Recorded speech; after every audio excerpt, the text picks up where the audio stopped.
behalf of Futuri, all the mission initiators and also all our partners, we would like to welcome you here today for our final pitch for Sports Be Sustainable. 1 second. My name is Vanessa Kempf, and as the overall program director for the mission at Futuri, I will guide you to the day today, so I will be your host. But I'm also going to have Lara with me, who's the super person on the ground, and she will support in different matters during the day. As this is a hybrid event, so we have people here in Munich at the Allianz Arena, but also people at the live stream. I would like to first give a big thank you to everyone who's able to join or was able to join here in Munich. So to all of our partners and our teams, in specific calling them out, the FC Bayern München, the Allianz Arena, the Allianz itself. We have Audi here, we have the Telekom, Hypovereinsbank, Siemens, PreZero, and also our initiators that are the Handelsblatt, Bain & Company, and again, PreZero and Arabesque, of course. And of course, we have our teams. So thank you very much for being here, finding the time, coming here to Munich. That's appreciated. At the same time, quite important, I would like to again mention our COVID-19 guidelines. So we would like to ask you to adhere to our guidelines during being here on site, which is of course wearing the mask when you're walking around. Please make sure that you keep the distance and also wash your hands on a regular basis so that we make sure that everything is kind of safe while we're here having this event. And also a big welcome and hello to our people joining remote so per live stream. We're quite happy we can offer the live stream and also give you the opportunity to be close to us, also being interactive. You have the opportunity to either kind of post any remarks, comments or questions during the day, but also in specific when we have our final pitch, so that we can either kind of read out your question or remark and integrate it in our session today. So if you would like to leave some remarks, comments, questions with us, please use the functionality. It's anonymous, so if you want people to see your name, then please write your name. And Lara and team will make sure that during the session we kind of get back to you with your remarks and questions. Before now, I'll run you through the program of today and what's ahead. I would like to give the opportunity to Jung, Chief Marketing Officer of FC Bayern München, because to address a few words to the teams and to the corporate partners, because without the Allianz Arena and without FC Bayern München, we wouldn't be here today. We wouldn't have that wonderful final pitch and session, and we also wouldn't have all the teams with their amazing ideas that they are going to present today. So I would like to have a big applause for Jung, FC Bayern, Allianz Arena, to have us here today. Thank you.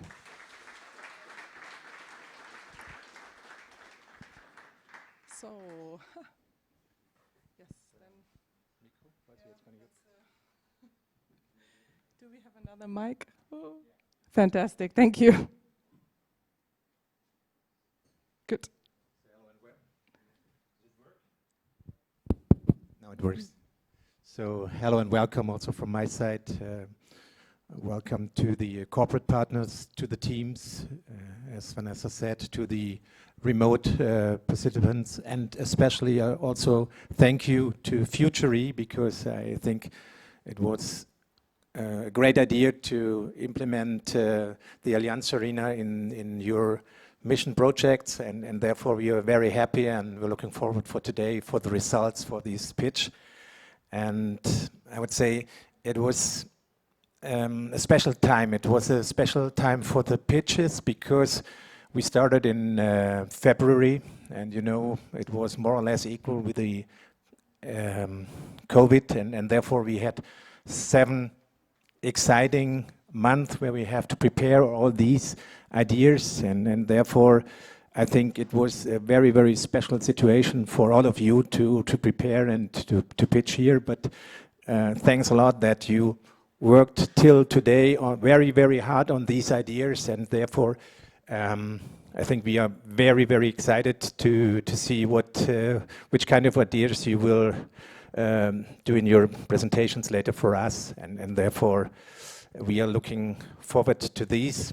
And I think also, especially for us here by Bayern Munich, to find some more ideas, some more proposals regarding to sustainability is very, very interesting for us. And therefore, we are very excited for the results from today. And we hope that we have chances to find new cooperation partners for the future within your teams. So therefore, for your pitch, all the best for today. Thank you.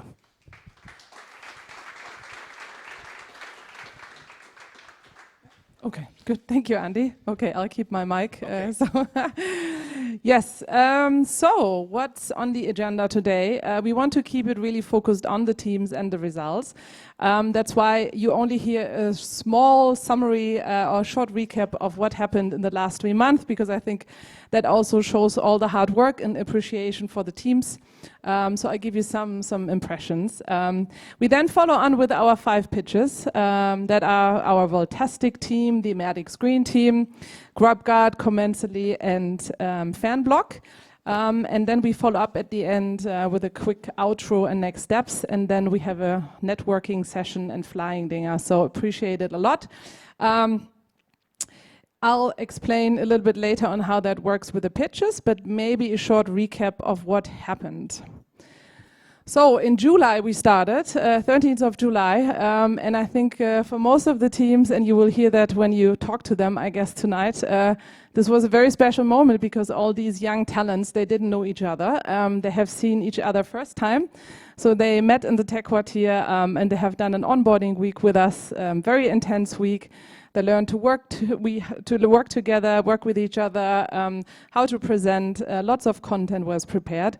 And then they followed on now these 3 months until we're here today for our final pitch. So I'll give you a few impressions as mentions of what we have done. So most important, of course, in all that are our teams. So we have 5 teams: mobility, energy, digital, logistics, and rating.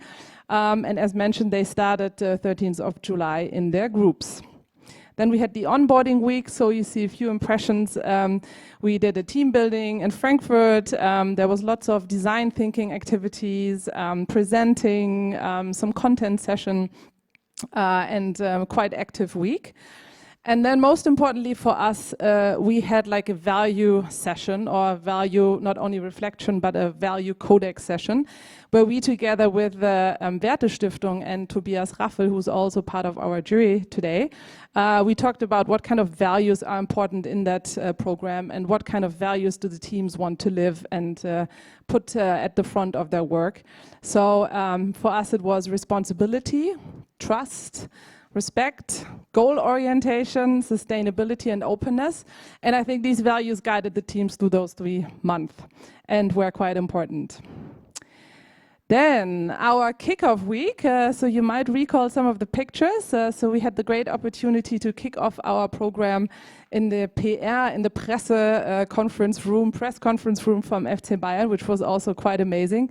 The teams had the opportunity to see the arena, and also we had a few amazing speakers with us remote, Professor Rockström, from the Peak Institute, who joined us, and some others. So I think this was a very remarkable day for the whole group.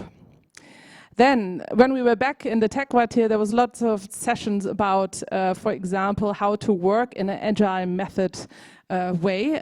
So we had Bain with us talking about agile working methods. We also had a session on market and user research, support from the tech quartier. And also, as you know, this program is about sustainability and innovation. So we had several sessions about sustainability and our sustainability innovation framework.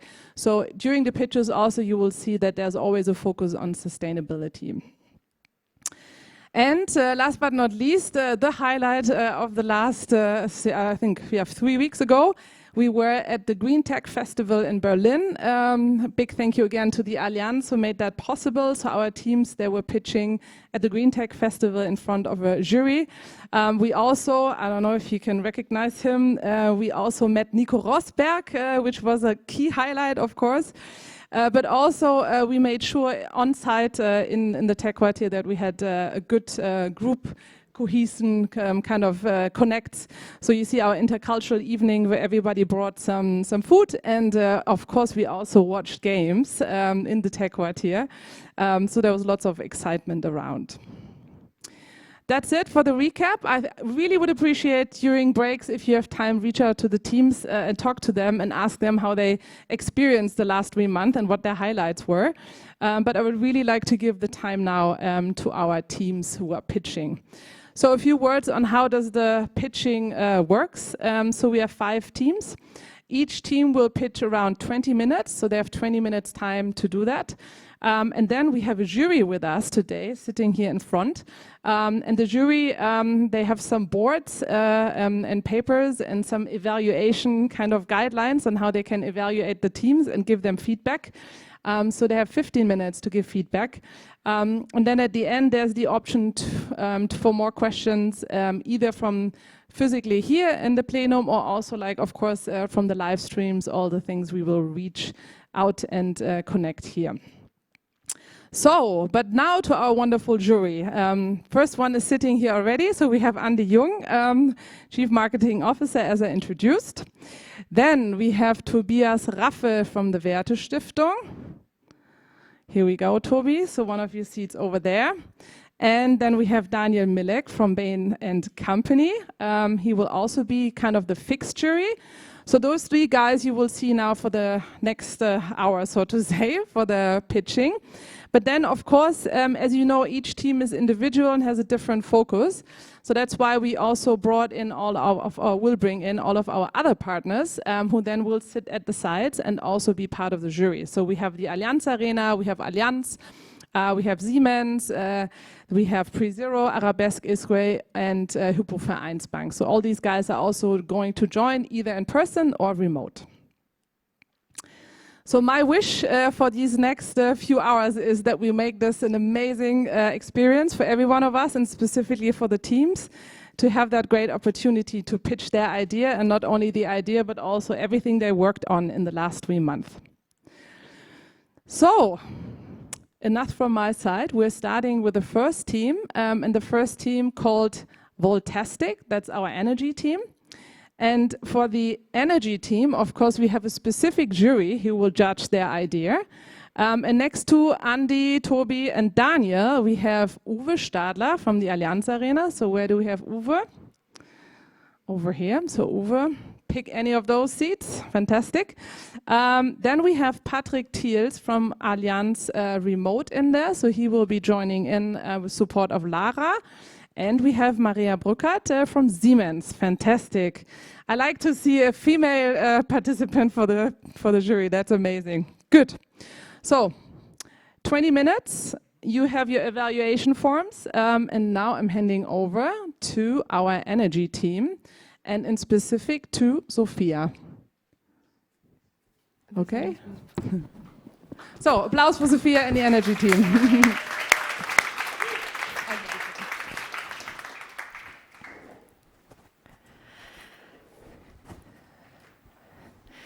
Hello, everyone. Does it work, right?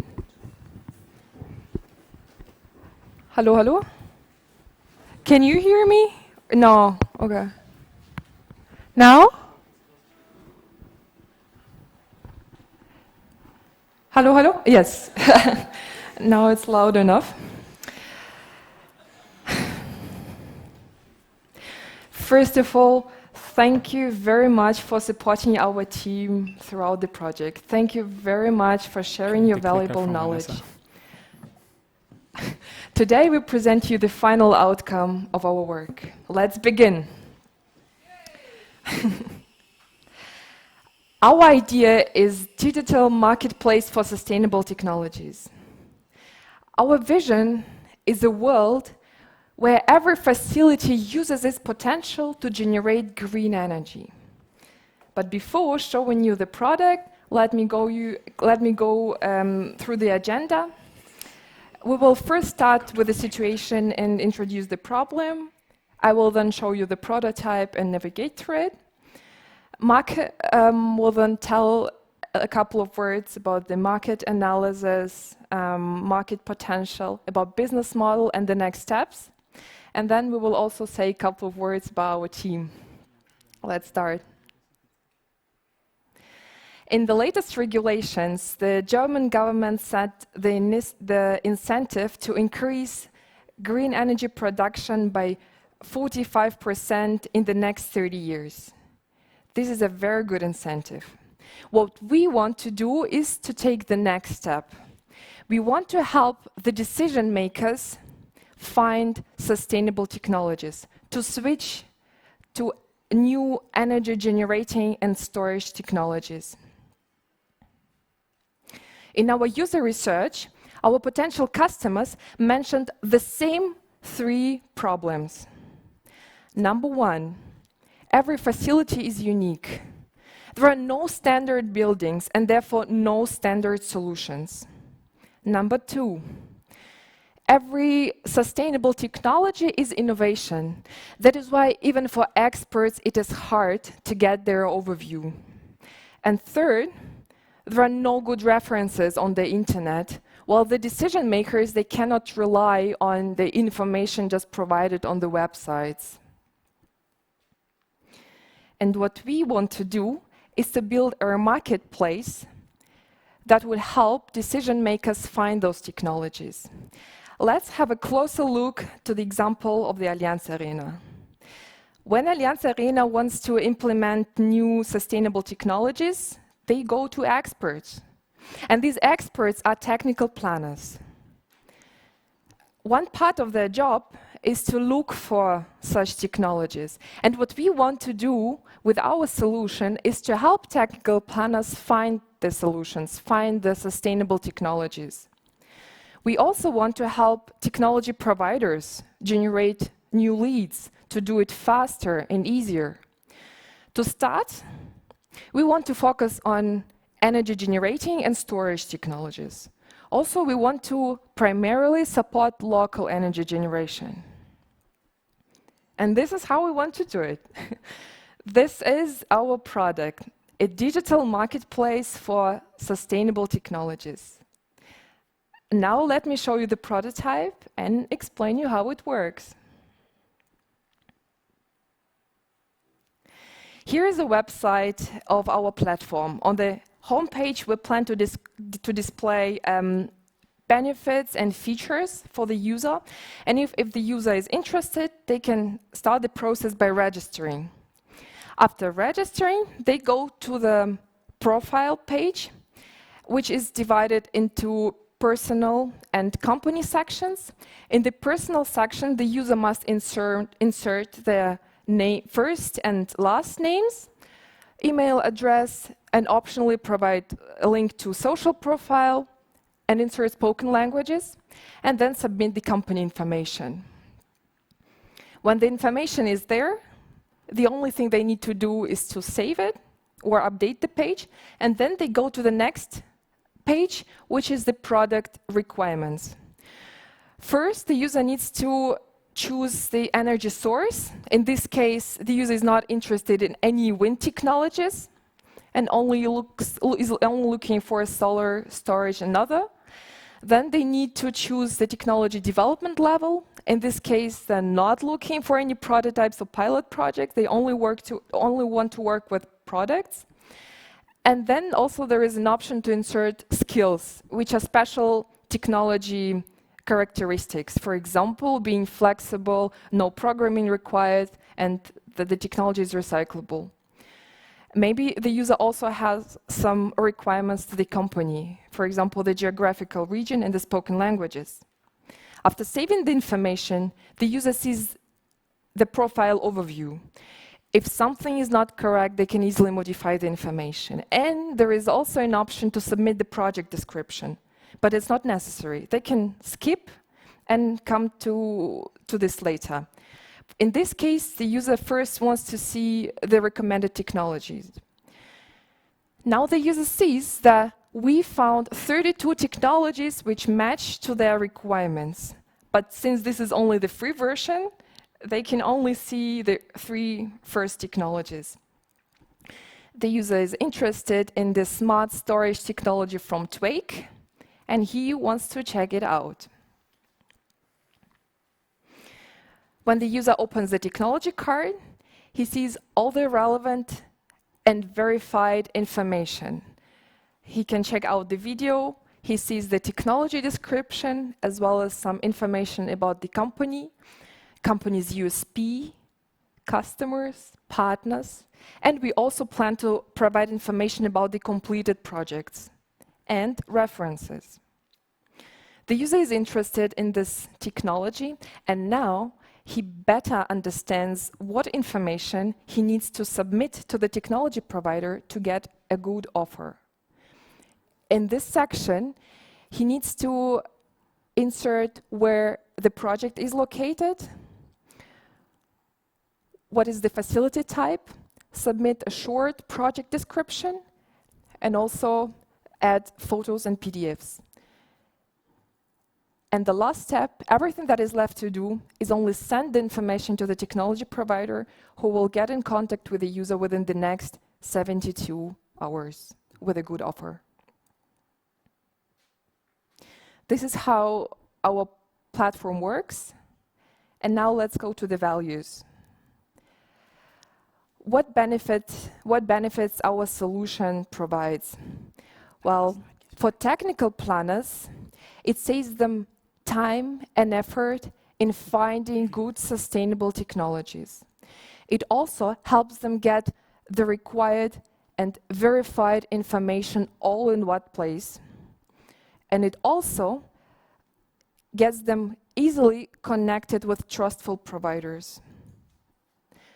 For technology providers, what we do is help them find truly interested customers, get the required information to make better offers, and thus generate leads easier and faster.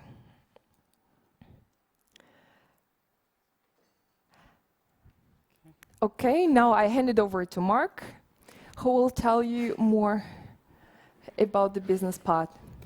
Thank you. So I hope my mic works. Okay, that sounds good. Thank you very much, Sophia. Let's now have a closer look on the market potential of our solution. So we brought some numbers. Our solution is related to the market for energy generation and storage. And the market revenue or market volume is already huge. So you can see the number of 79 billion euros in the year 2016. And the good news for us is that this number is still expected to grow by around 6% every year. The other good news for us are that 4 out of 5 startups that are active in the sector of energy can be considered as being green or sustainable. And therefore, we expect a huge number of emerging technologies that can use our platform. We also did a first market size estimation, and we believe that out of the 30,000 planners that are active in Germany, around 9,000 can use our platform. We also came up with the first number for tech providers, which is around 250, and this number is derived from a research article from the Federal Ministry of the Environment. But we also have some competitors on the market, and the first competitor groups are search engines like Google or Bing. This maybe sounds a little bit strange on the first view, but more than 90% of planners and architects use Google more than once a week for their regular work. But we can do better than these search engines like Google, because we provide an all-in-one solution, our marketplace, where you can easily see all of the different technologies in one place. Moreover, Google does not provide the matchmaking idea, which is one of the most important features of our platform. The second competitor groups are matchmaking companies, like Innoloft, for example. And if you want to start a startup collaboration, for example, you can directly reach out to them, and then they find a good partner for you. But again, the marketplace idea is missing, and you also don't receive all of the relevant technology insights. The last competitor groups are B2B marketplaces. But what they do not offer is the matchmaking idea, and most of the time, they do not have a sustainability focus, and they focus more on more mature solutions. And on our Voltastic platform, you also find the very new innovations. And all of these 5 points, so having a marketplace with all of the relevant information, the matchmaking feature, and also the focus on sustainability and innovation are provided by our Voltastic platform. I now want to dive a little bit deeper in our business model. So for the technical planners, there's a free version where they have limited access to the matchmaking idea or the matchmaking list that Sophia already showed to you. And they also have a limited access to the relevant information, like, for example, description of former project. But here the main revenue stream is a subscription model, which means that the planners have to pay a monthly fee to use our platform. But then they have a full access to the matching list. They can see all of the relevant information, and moreover, they can directly reach out to the tech provider to send the information about their project, which kind of facilitates the negotiations about a common project. And there's also monthly newsletter, so tech providers are always up to date about all technologies that are now on our platform, and they can also read about success stories. For the technology providers, there will be no money that has to be paid at the very beginning. The reason for this is that we want to keep the market entry barrier very low, because this is one of our USPs, to really have a very broad database with all of the relevant technologies in place. But when we can convince them that our platform really makes sense, we also want to charge them at a later point of time, for example, in letting them pay a fee for lead generation. Besides these financial numbers, we also want to contribute to a more sustainable world. And therefore, we set ourselves as our team 3 sustainable goals. The first one is very obvious. We want to enable facilities to generate their own green energy and at the same time reducing CO2 emissions. This is directly related to the ecological pillar of sustainability. But our solution is really not limited to this factor. For example, we also want to provide visibility to sustainable technologies. And in supporting especially younger startups or companies that have a sustainable business model, we want to help them to grow and bringing more sustainable companies in the world. And this is related to the economical part of sustainability. And our last goal, building trust for business relation, is related to the social part. And this is done by some of the features that we are providing. For example, all of these additional information that should increase the trust factor, and you really know what the company is doing and how the technology works. Until now, we have presented the current status of our idea, but we also want to show you what the next steps are from short-term to long-term. And the next big milestone is to create an MVP, which is a little bit more advanced than the clickable prototype that we presented to you some minutes ago.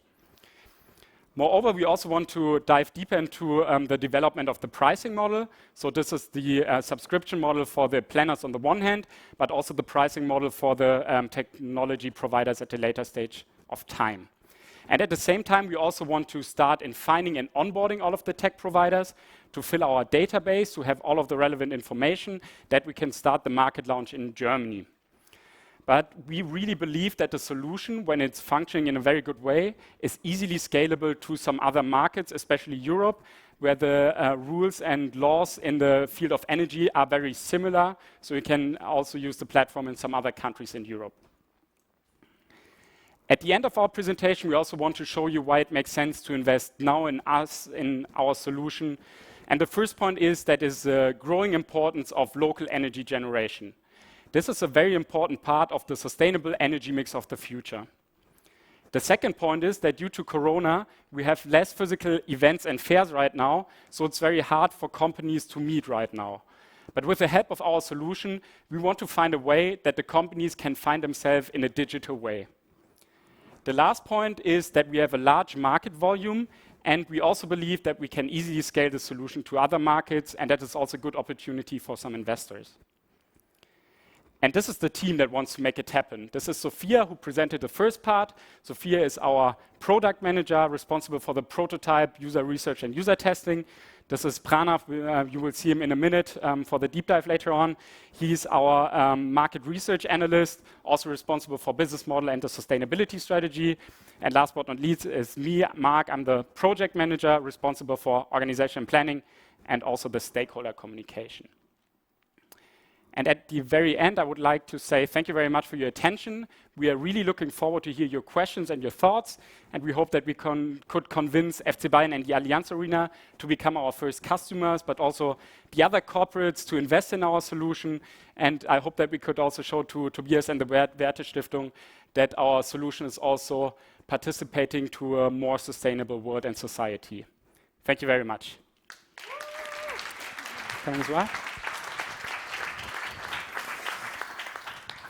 Wow.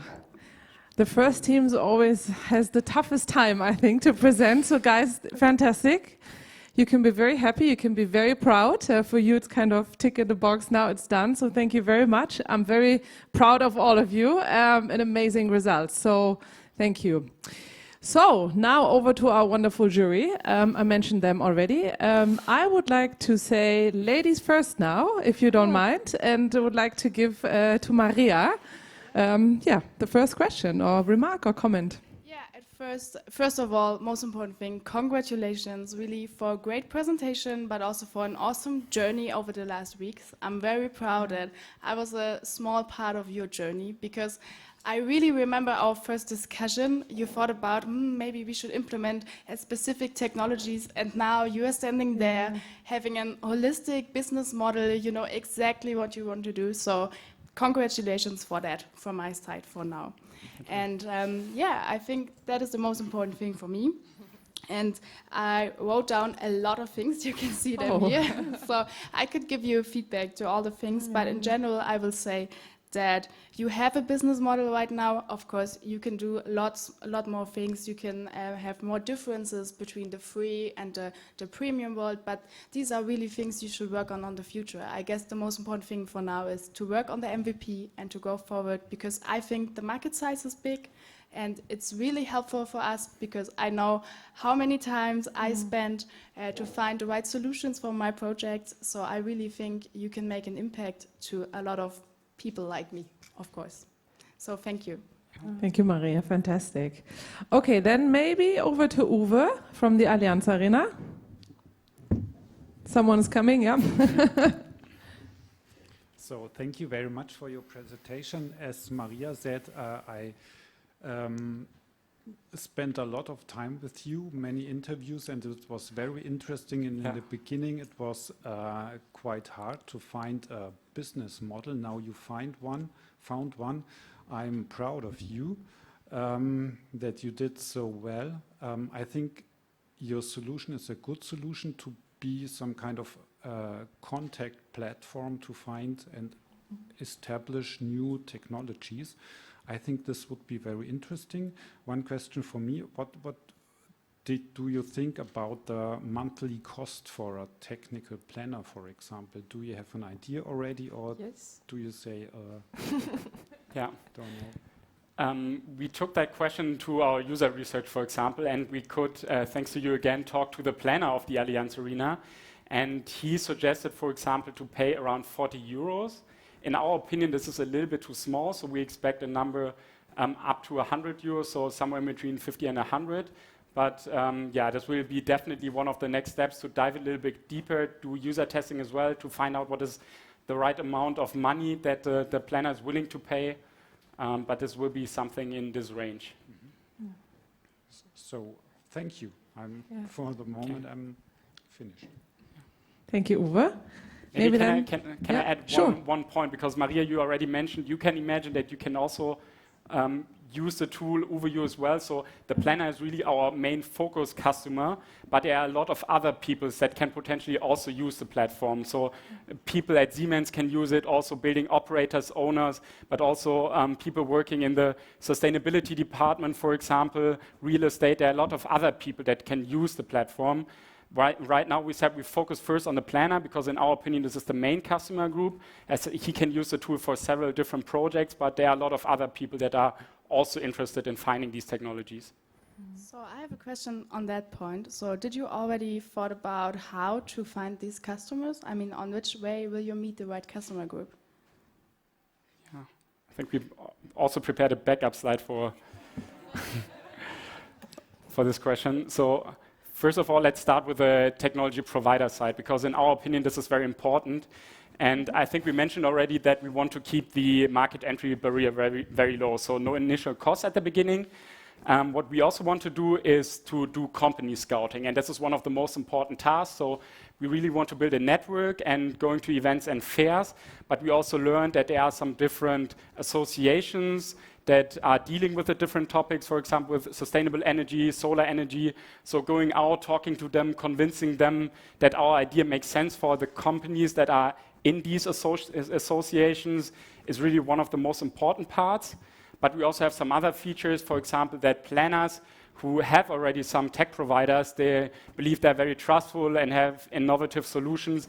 They can also suggest them to us, that we can also onboard them for a benefit for the planner who's suggesting the company.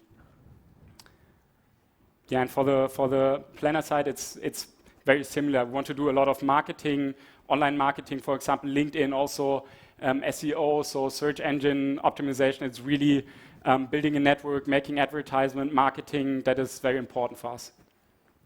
Yeah. Okay, good. Then maybe Daniel from Bayern. Thank you. This was a great kickoff, not only of today, but I think it was also a great kickoff of your journey. You convincingly laid out the way and the different steps which are to follow right now. I think I noted really some important ticks in the boxes. So the business model, actually it's a proven one, right? It's a kind of and I fully understood, it's not a B2B marketplace, but it's a kind of a B2B marketplace, which is a proven concept. So this has been successful in various other industries and in the context of other business purposes, like Wayfair, for example.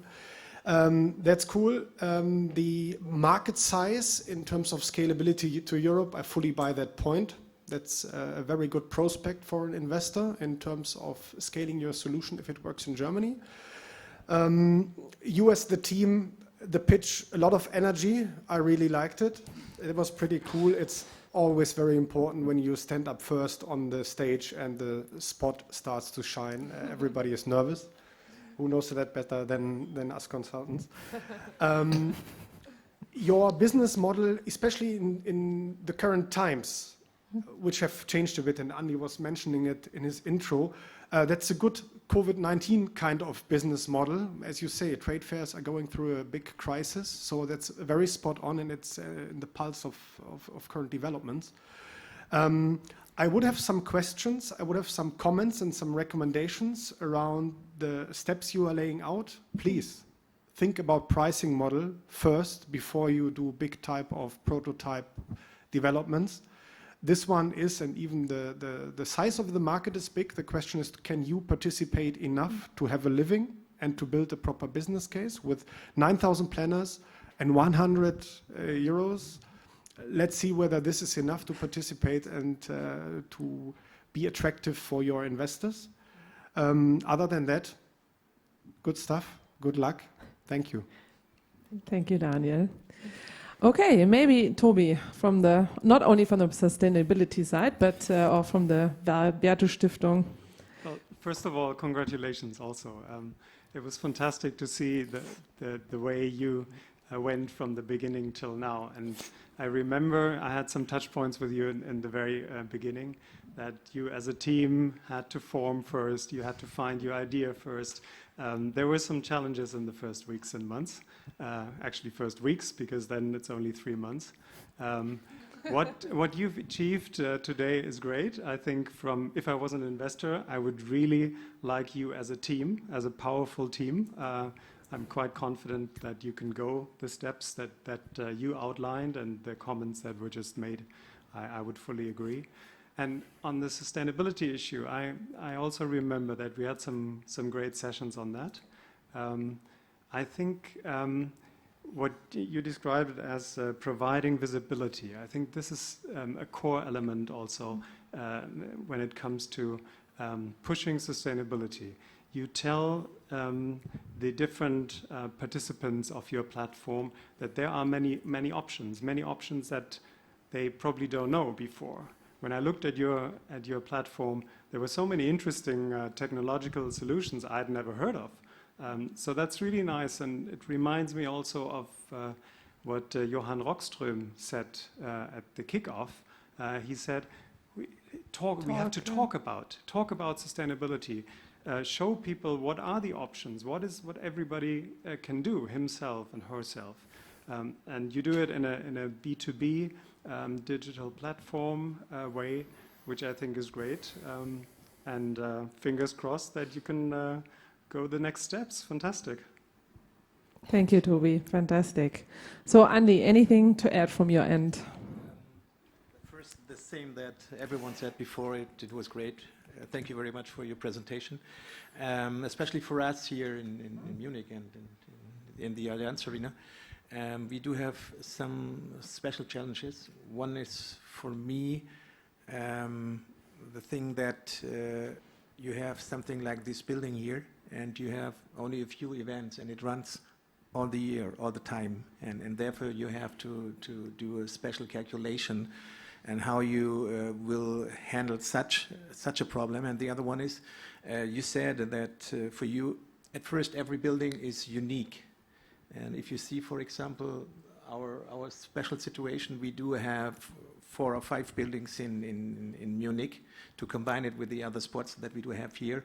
How would you combine such a challenge when you have different spots and different buildings to combine it and to use your idea and to realize it on that? Yeah, some very good points that you mentioned. We found some very interesting technologies that we can imagine that also could work with the example of the Allianz Arena. So we believe that when you go to the Allianz Arena in 10 years, there's, for example, a street on the Esplanade, where some PV cells are directly included in the street, or there's a company who's developing the special ITFE foil that is around the arena, and they also try to generate energy out of this foil. So we believe that is really a mix of different combination. What is also very important for the Allianz Arena is a storage solution, which is, in my opinion, very important. Some other stadiums have that already, and in this case, you can reduce the energy peaks, for example. So what we really want to do is find a good solution for every specific building. I think it's very hard to combine it in one city with different buildings, but at least for the Allianz Arena, I'm quite sure and positive that we also find some good solutions for you. Yeah, if I may add to this. So it's very important to understand, it's a very good question. It's very important to understand that every building operator, every planner thinks that indeed the building is unique, and yes, it is unique.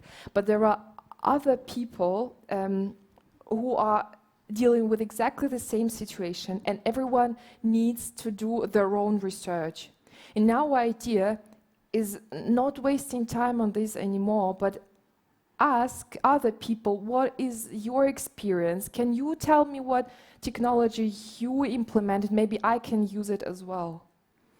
And of course, now planners or building operators, they travel to other countries, they talk to other building operators, but the scale is not enough. Yeah, if we join the forces, if we can see a lot of solutions at one place, you can make decisions a lot faster.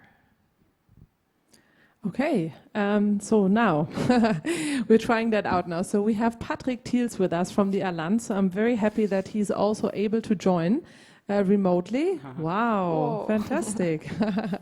So Patrick, hopefully you can hear us.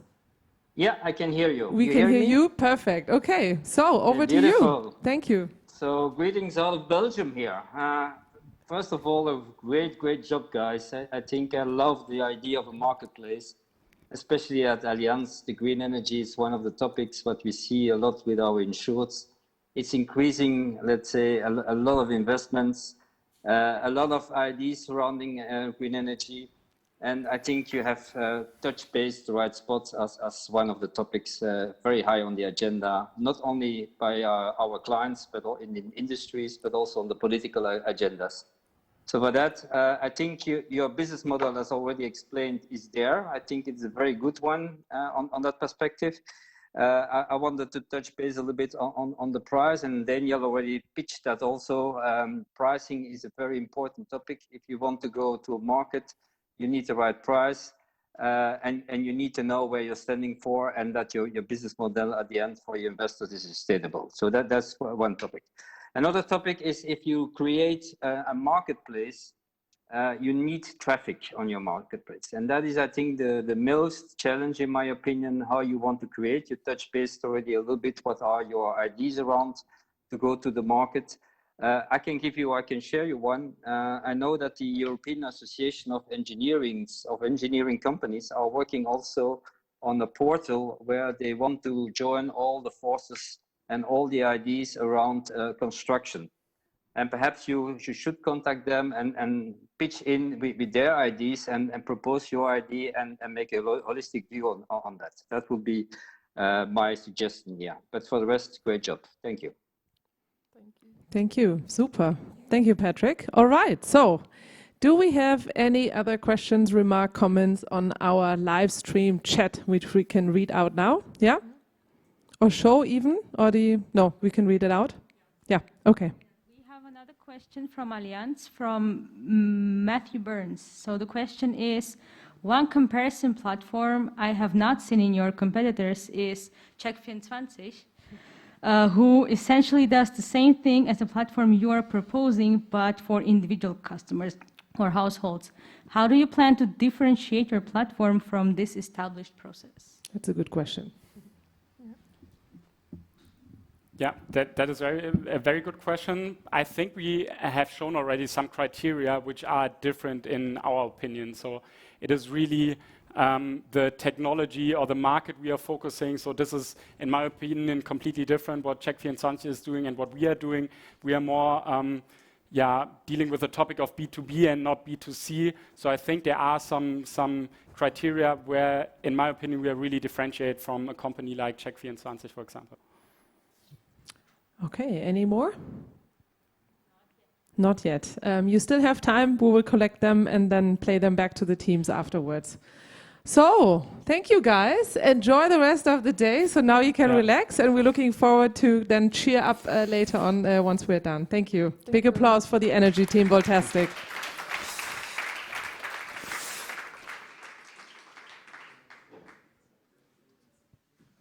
Okay, guys. So now I'm very happy that we have our next team on stage, which is the team rating, or so-called Ameti screen. And also for Ameti screen and the rating team, we have a specific jury with us. And you can see them here. So again, we have Andy, we have Toby, and we have Daniel. And then the experts on the field and part of our corporate partners. So I'll go ladies first. Katharina. Kate is online with us, but we will bring her in later on. Then we have Thomas Kyriakis from PreZero. So big applause and thank you for being here. And we have Omar Selim from Arabesque. So great jury. I think the team can look forward for all your feedback and input. So now I'm handing over to our wonderful Ameti screen team. Here we are.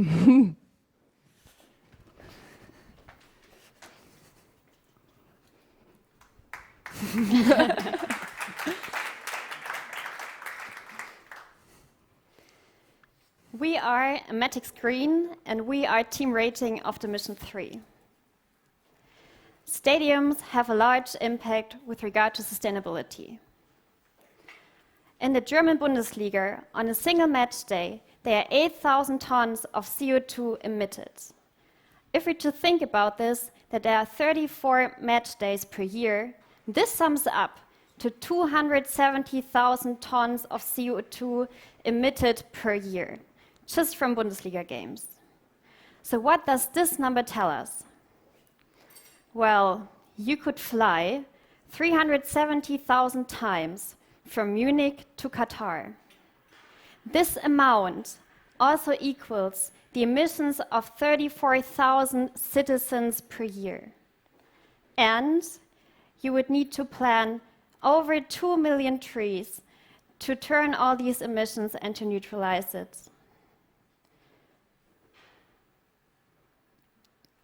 But sustainability is not only about the CO2 emissions or the ecological dimension.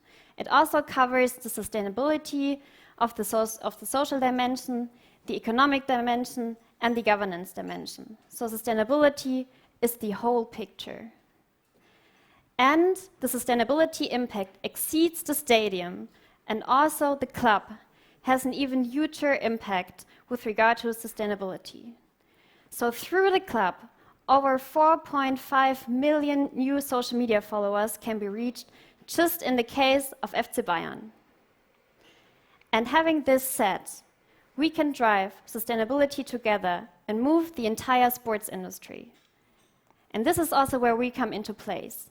We are Ameti Screen, and our vision is to transform the sports business by making sustainability visible and tangible, to set a standard for strategic decision-making, for external communication, and to allow for the venue-specific selection.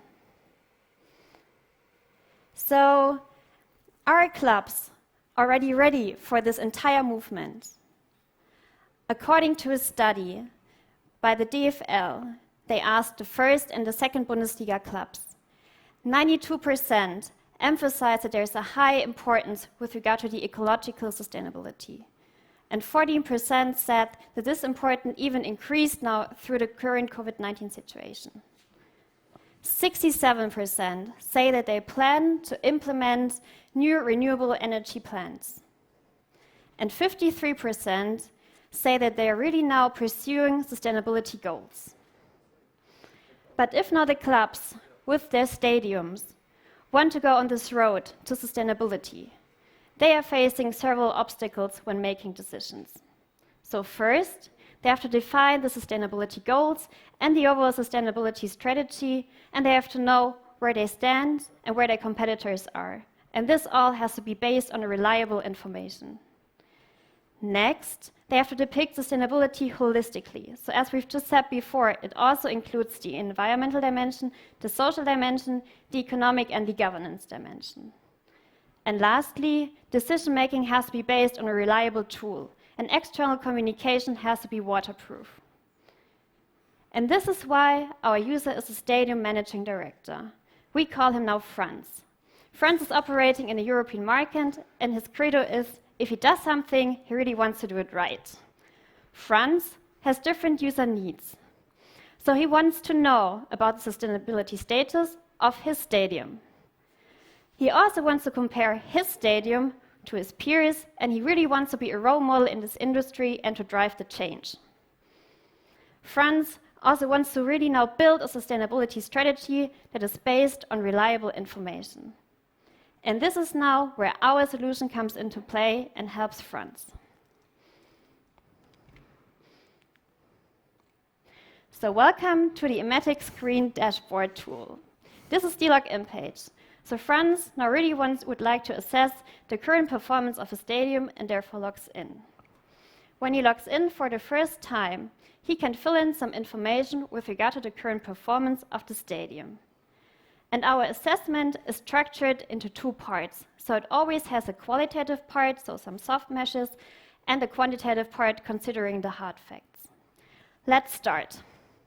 Franz first answers some questions with regard to the venue. And with this, he first answers the qualitative questions with regard to the sustainability strategy.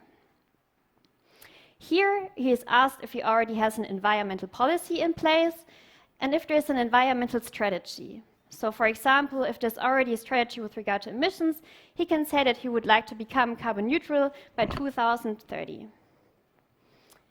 Then, he submits this and can continue with the quantitative information, so with the general information on the stadium.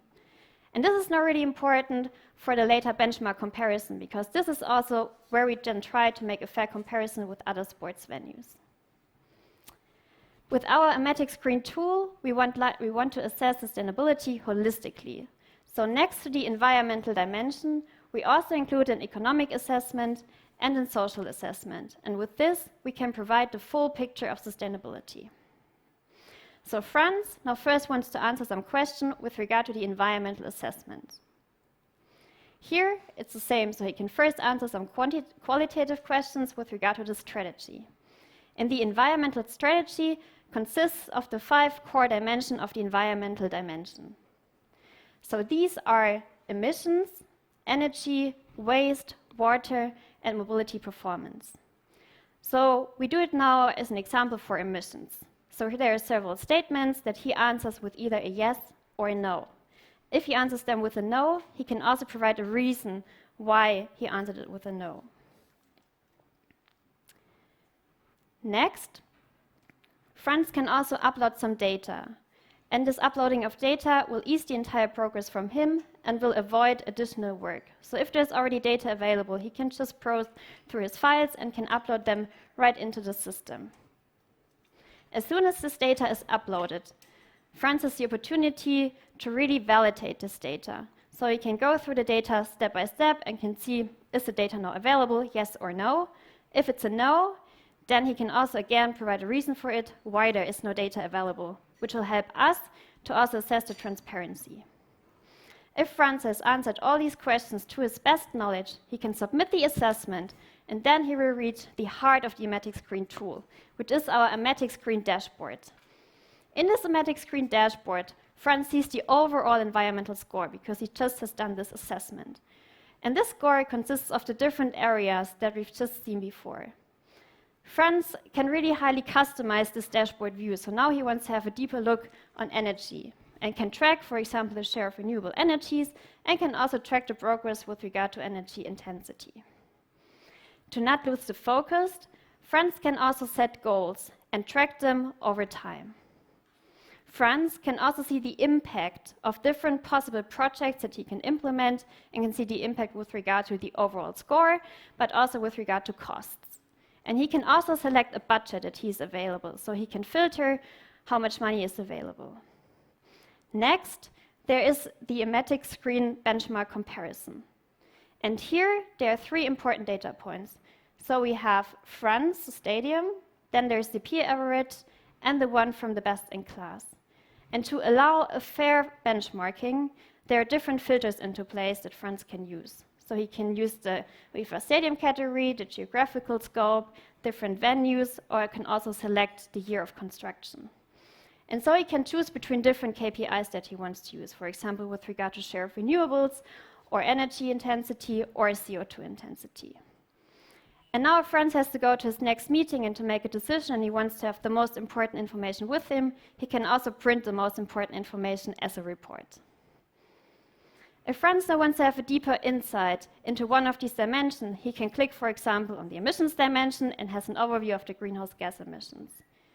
Franz has also the opportunity, if he says, oh, there's new data available and we have some new information, he can do a reassessment and can insert the new data, can change the old data. And Franz can also get educated about new projects and new topics with regard to sustainability. So he can train himself, but he can also train his employees to move together the stadium towards a more sustainable one. And with this, we help Franz to assess the status quo of his stadium. We also allow him to compare himself to his competitors and to be a role model in the industry. And lastly, we also help him to set goals and to act based on best practices in the industry.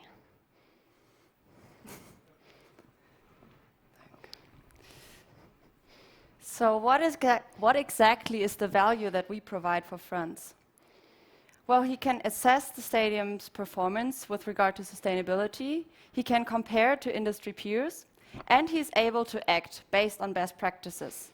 And this is also linked to our unique selling point.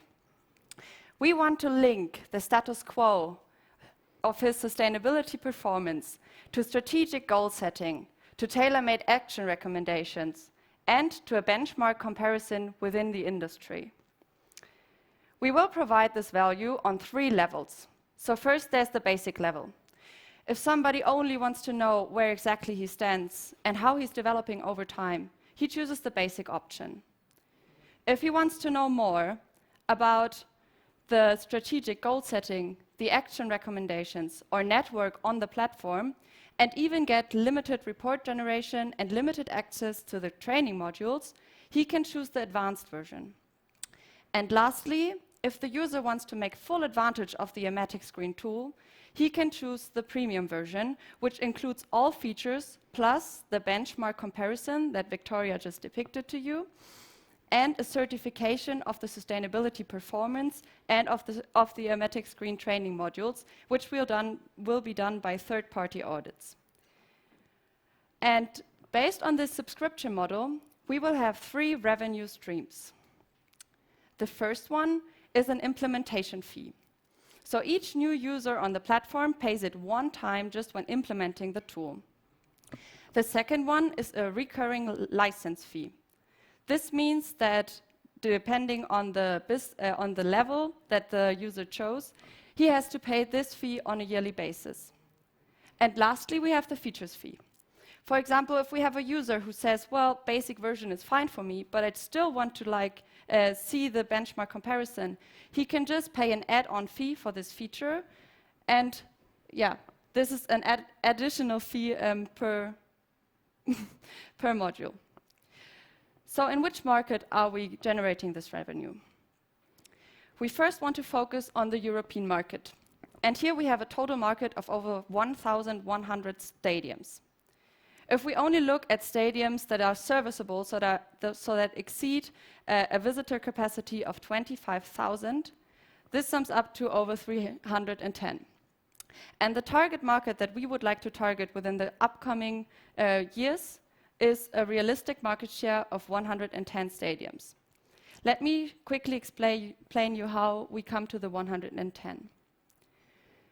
So we would like to use the Euro 2024 as the main event to start the sustainability movement within the industry. We would like to rank all stadiums participating in this event until 2022 in order to allow for a comparison for this event. Afterwards, we will first concentrate on UEFA venues that have a large size, and then scale our business model up to also rate other sports venues that are a smaller size or that even have a different sport. And to give you a short outlook, so we would like to start with the FC Bayern and the Allianz Arena as a lead user, cover the remaining Euro Championship sports venues until 2022, plus a best practice stadium. In order to enter this market successfully and provide a value that none of our competitors is able to provide, we combine the knowledge on soccer and the sports industry with sustainability rating, sustainable action recommendations, reporting, certification, and environmental management systems. But in order to be successful, we need your support on the road. So right now, we pitched you what we developed in 3 months. In the beginning of November, we would like to start the accelerator program in order to refine our business model, in order to define a clear cost and revenue structure to secure business viability, and to provide the maximum value for our users.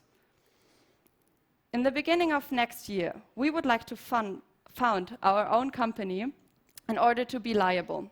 We want to onboard the first users on our platform and enter the market. And lastly, it's all about scaling.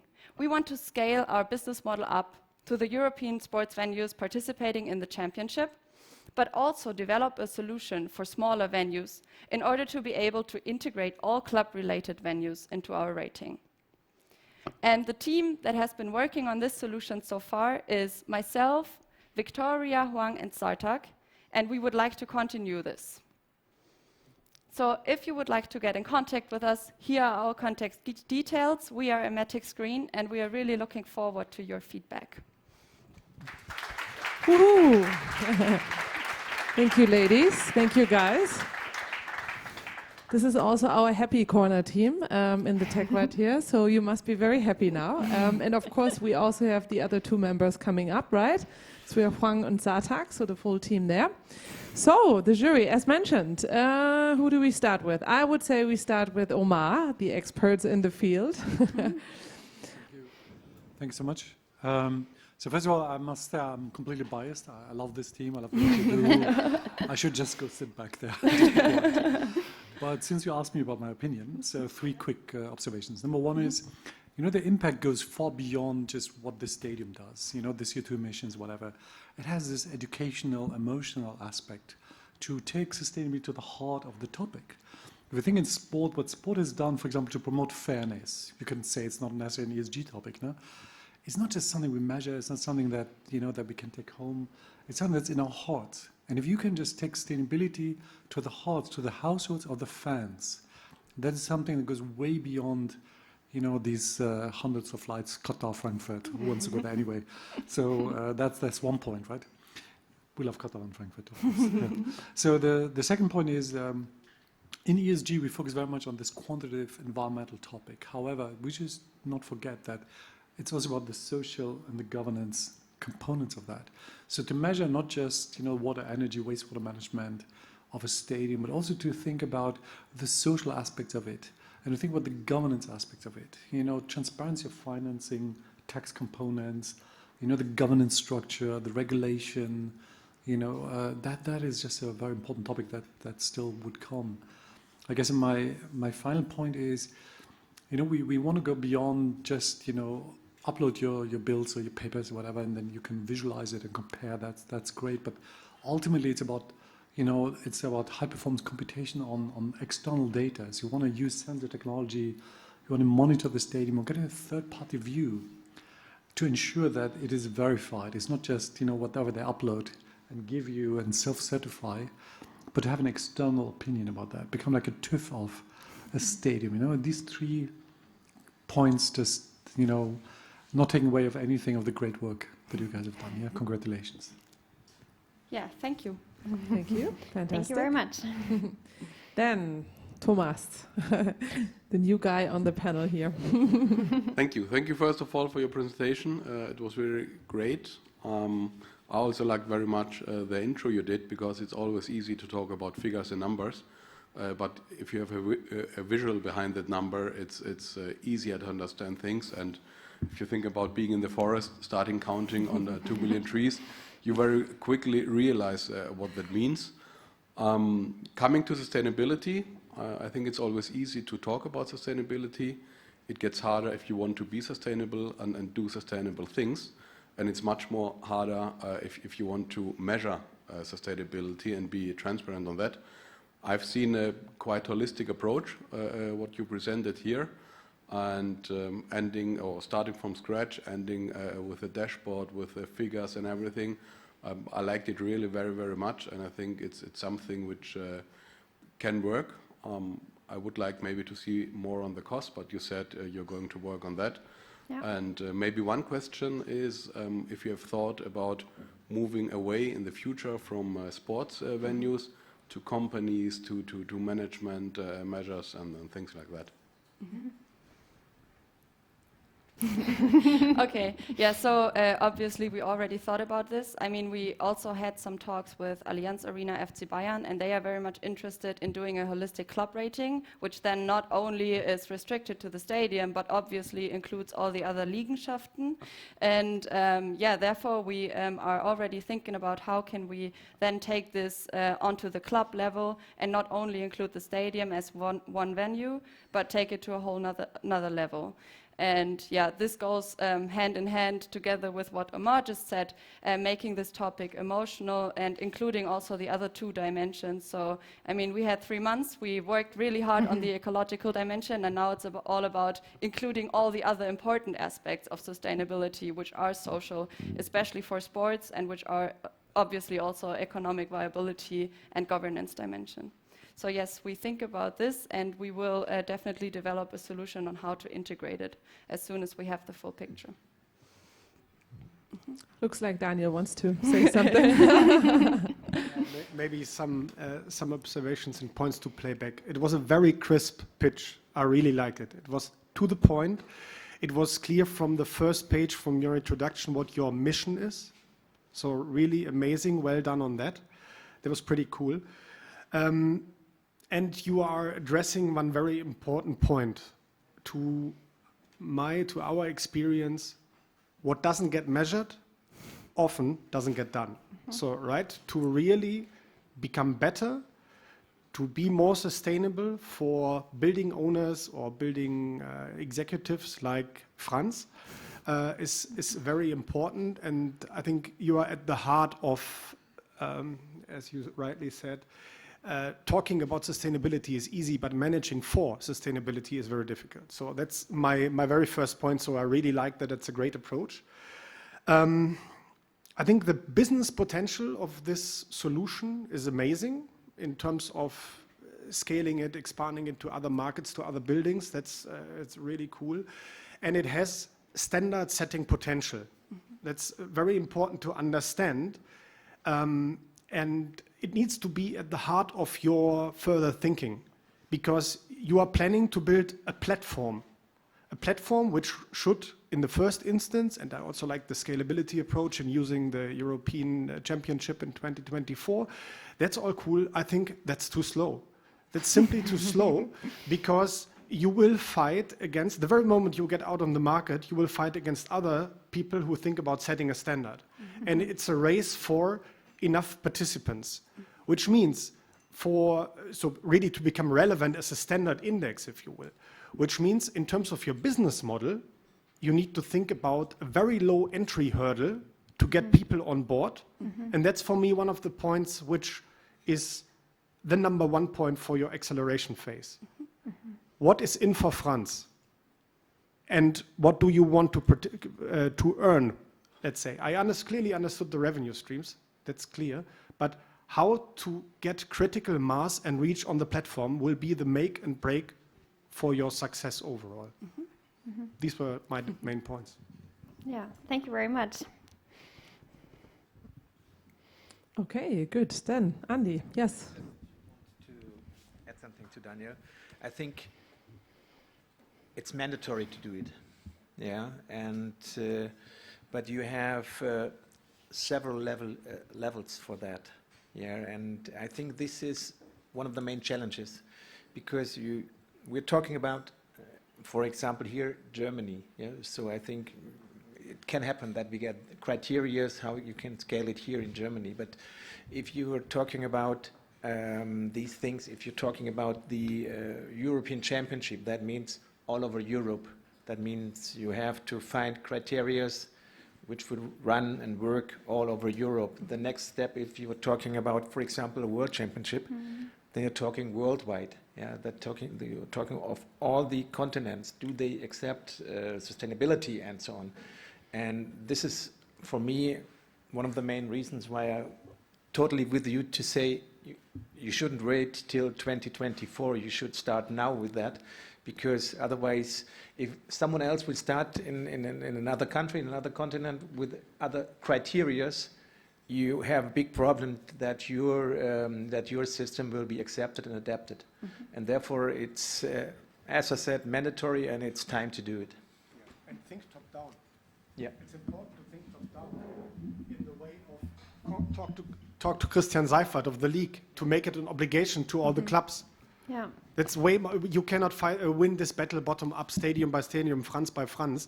This won't work in the end. Yeah, this is why we have this then as part of our business model. So we have like the early adopters, which are the stadiums, but we also have the key partners in this whole process. And these are people like, for example, DFB, DFL, FIFA, UEFA, like also the higher levels that we can set the standard together and are not fighting against each other.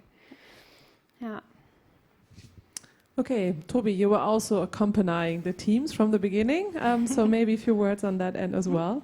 Yes, first of all, I think it's a great approach and a great prototype, and it's amazing what you've achieved in the 3 months. And seeing this, I would agree 100% to what has been said, that you can actually move on much faster than you thought you could. Because in the 3 months, and you are so convincing, each of you is so convincing as a personality, I can imagine you talking to all the leaders of the sports business and convincing them that this should be implemented sooner rather than later. So I think I'm very optimistic and confident that you can do it. And also looking at your team, I mean, Vanessa just said it, you were the happiness team. And in the beginning, I always saw you as a happiness team. And then we had some coaching sessions also, where we talked about some problems that you as a team had. And each team has problems. So I think that was, for me, quite amazing to see how openly you addressed these issues, how well you overcame these issues, and you worked on them. So I think if a team can make it happen, you're the one. So go ahead. Yeah. Oh, okay. Thank you, Toby. Also for your support. Okay, so I'm very happy that we have Kate with us. So hopefully we can bring her in now, because Kate had been very close to the team as well over the last 3 months. And I'm sure she wants to share some of her thoughts as well. Hello, Kate. Hello. We don't hear you. No? Now we do. Perfect. It's good. We hear Then you. I need to try without the speaker. Sorry, Lara, for messing up your well-structured system, but it's all possible.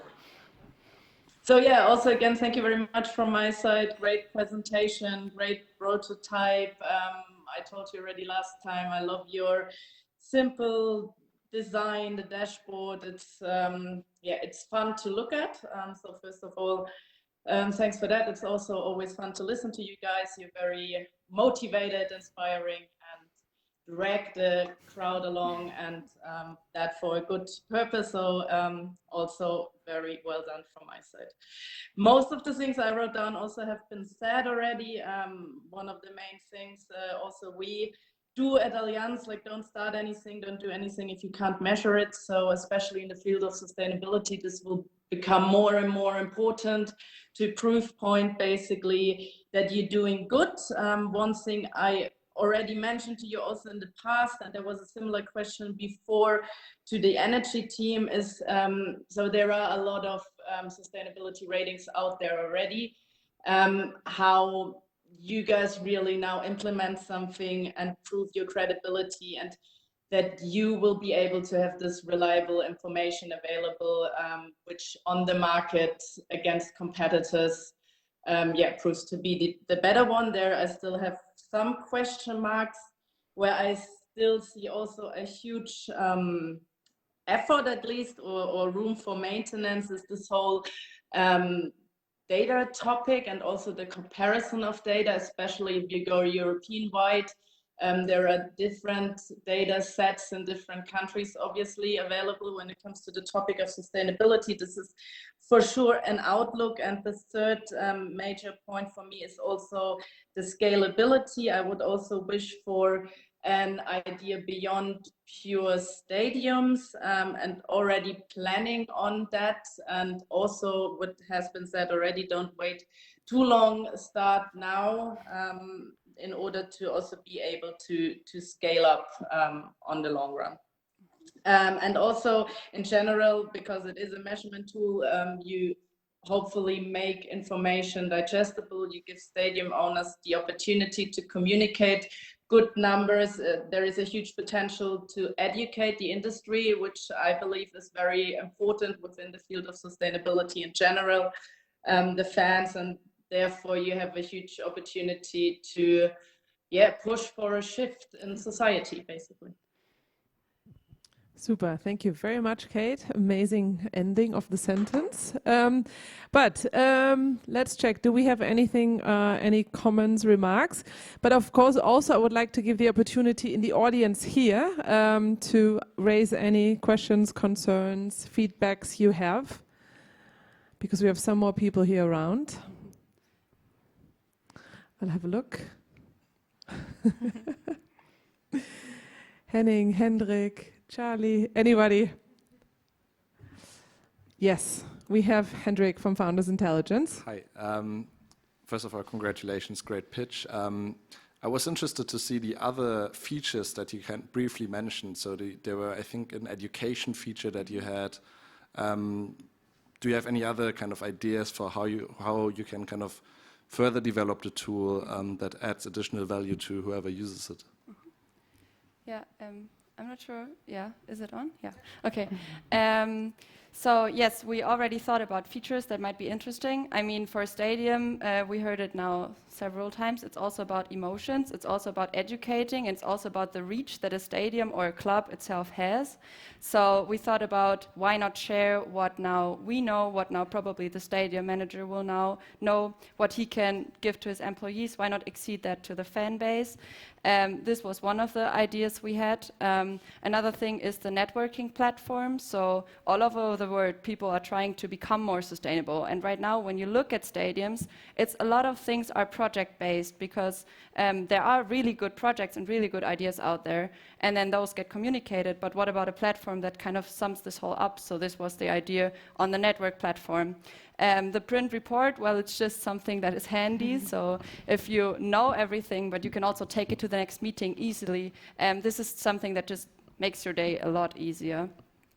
and certification. Yeah, certification, right. So this was something that we thought about, which was a point that already Omar made in the beginning. If you want to establish a standard and if you really want to have the credibility, you need to make sure that the data inserted is not just any data and not just wishy-washy data, but that it's proven. And this is why we thought about how can we make sure this is the case, but how can we also,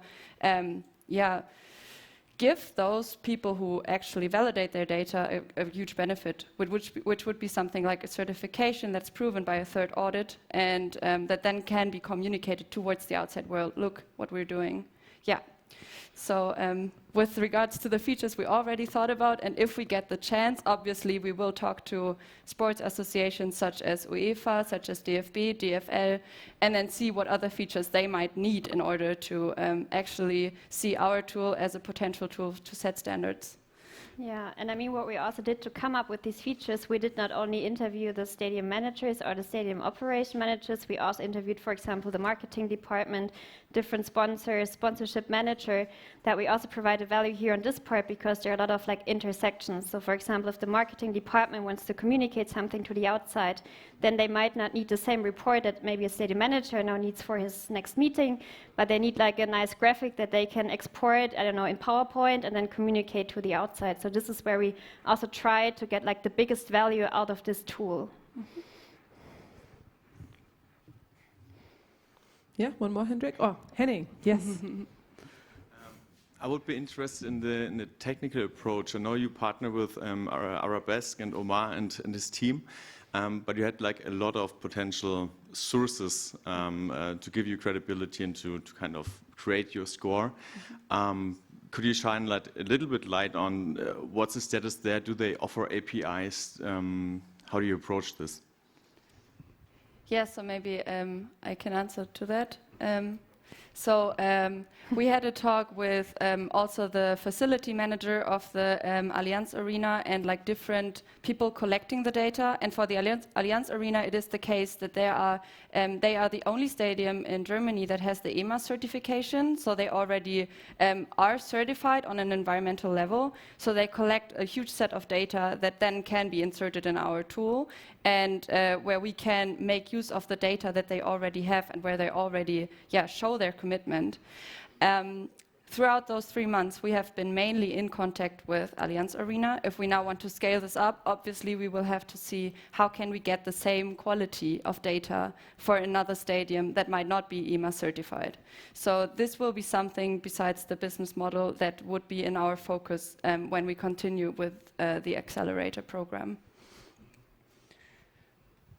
Juan, do you want to add anything on the API or? I think you can.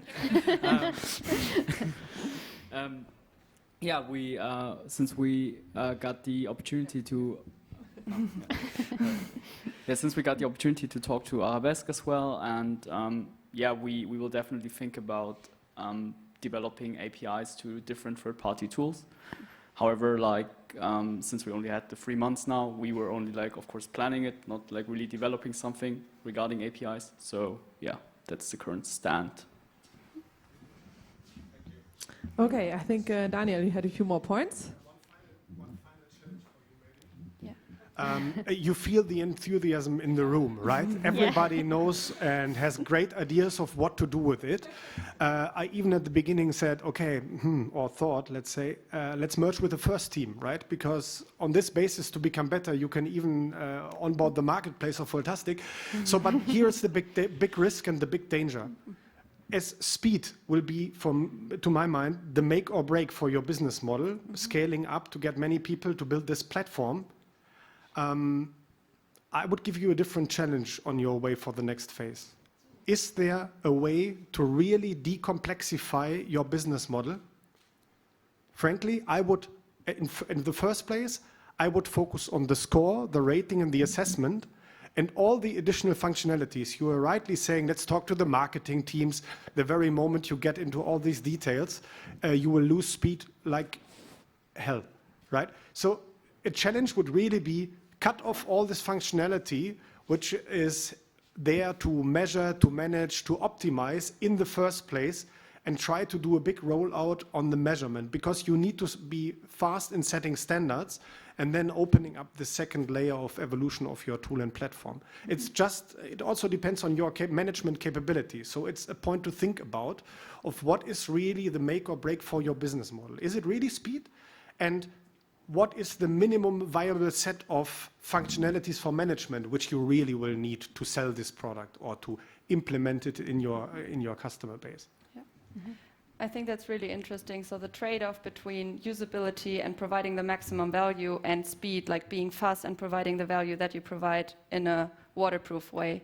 Yeah, really valid point, and we will take it up in our next development. Yes. Anything else? Oh yeah, perfect. Yannick. Yeah, thank you. So thank you very much. First of all, great pitch. I think a lot of potential in the room, as you heard already. Our question would be, you talked about the comparison side. So a question from our side would be, is it more for an internal or an external tool? Because do you want to compare yourself with other stadiums, you can obviously not make it mandatory to offer your data with regard, for example, to other stadiums. So do you think it's more the potential to comparison in general, or which way do you want to go? Is it more for yourself and for your own statistics? Do you want to be internally more sustainable, or do you want to show the world how sustainable you are? That would be kind of which way, or maybe even a dual way, do you want to go?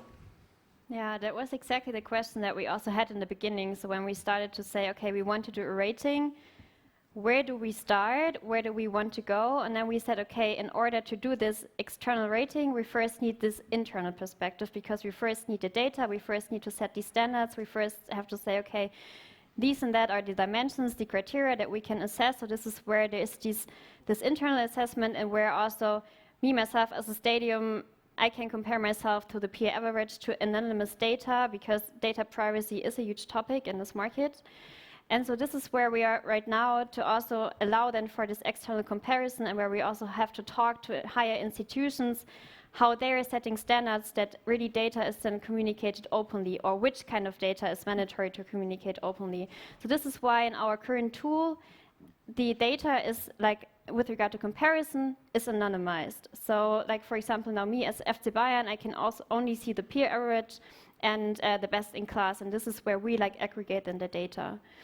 But that's a very important point with regard to external comparison, and also with regard to the data venue selection. It only makes sense if there's also data communicated to the outside that we can really then use in order to say, okay, this sports venue now gets selected, for example, for a tournament, or to also have this competition in the market and to compete together for more sustainability in the industry. Very good. Okay. Thank you. Thank you. I'll just look around if I see any hands. No? Yes? Ah, perfect. We have a question from the live stream. It's a feedback, It's a feedback from Jan Kleibling from Handelsblatt. Yes. He's saying, we have closely followed the work of Team Rating right from the start. The cooperation has been always open, in fantastic mood, well-informed and highly professional. Sustainability will be highly relevant for stadiums all over the world, and you are on the forefront for stadiums. If you can now quickly connect within Germany, clubs, stadiums, DFL, DFB, this will fly. I am very much looking forward to following the next steps. No. Ooh. Thank you, Jan. Thank you, Jan. I really enjoyed the weekly show fix that we had with Handelsblatt. That was a very fruitful exchange with regard to research. I see already. There had been a close connection with Jan, who cannot be here tonight or today, but he's with you. So fantastic. So I'm hearing there's lots of interest, but I'm also hearing there's a recommendation to be quick and speed.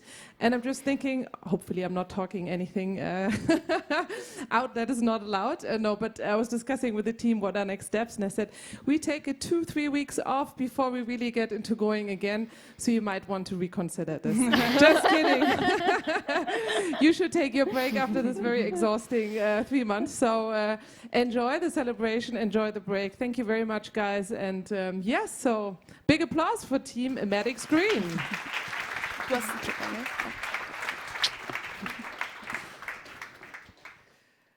Well organized. I'll see. There's lots of backups.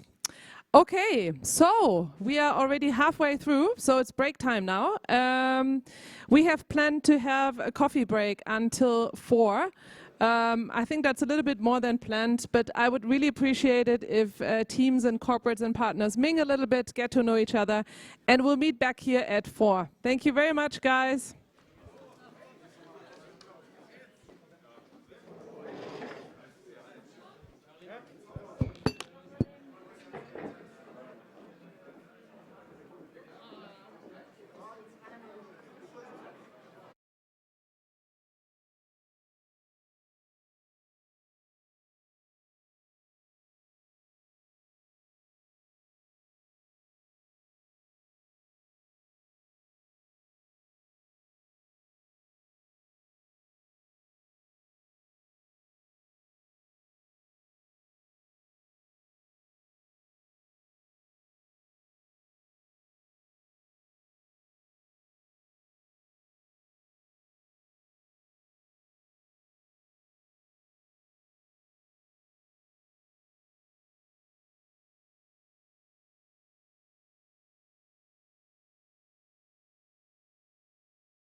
Oh. 2 more minutes and then we start off again. So the team we have here.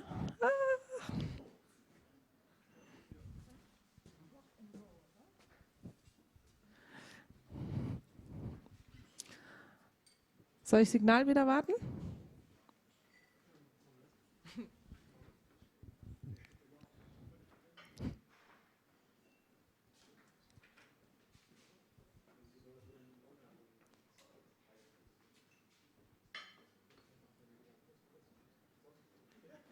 Du gibst Signal?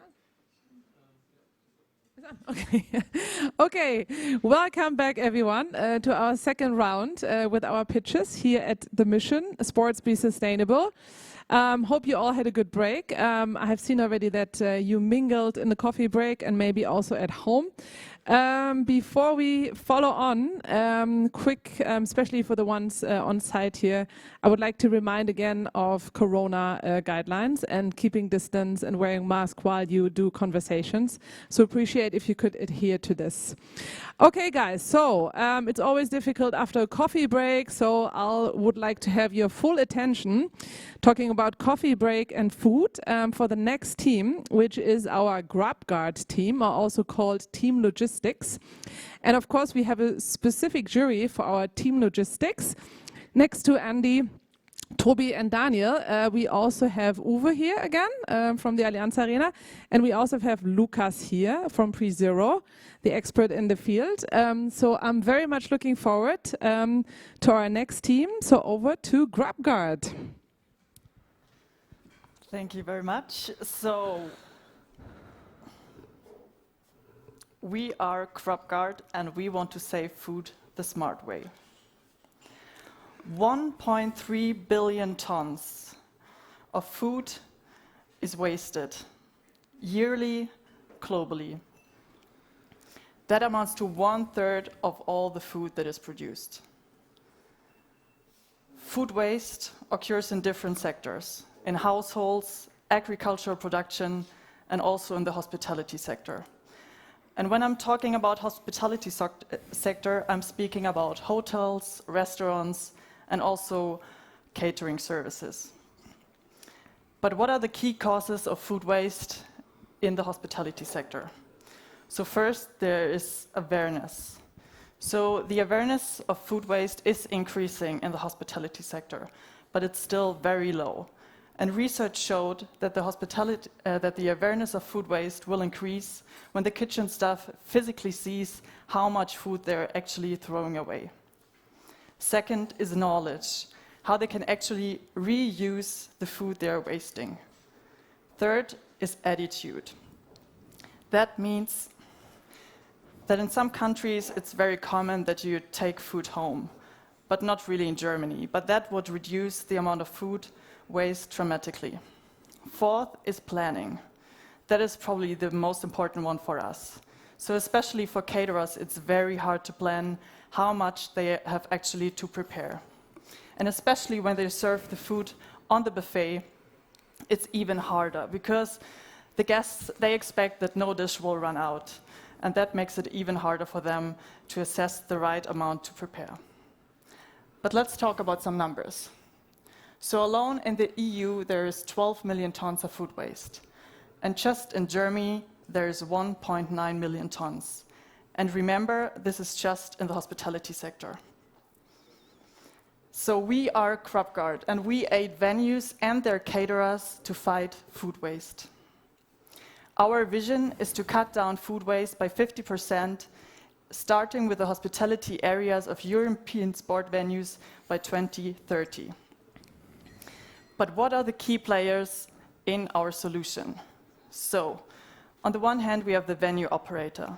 The venue operator is the customer and also one of our end users. They can reduce their waste disposal and show that in their environmental statement and display that to the outside. They can set targets for the caterer, for example, how much they are allowed to waste in 1 year. And they can improve the overall venue's sustainability. Second, there's of course the caterer, our other end user. They can reduce expenses, for example, for procurement of the food, labor costs, and also waste disposal costs. They can optimize their buffet planning and reduce the overall environmental impact. But we shouldn't forget about the guests, of course. So when we talk to some guests in the from the hospitality area of the Allianz Arena, we found out that sustainability is very important for them. And even if they're not willing to give us their preferences before every game, we are thinking about conducting a survey twice a year. So for example, for the Allianz Arena, that would mean a survey in the winter break and also in the summer break. That is, we want to include their preferences also in our prediction tool to make sure to increase the customer experience. So how does our solution look like? Our solution has 4 key components. There's the food waste tracker, which is used by the caterer. There is an environmental goal setting option for the venue operator, an AI-based buffet planning, and also automated reports. So let's get more into detail. So first, there's the food waste tracker. The food waste tracker is used by the kitchen staff before, during, and also after the game.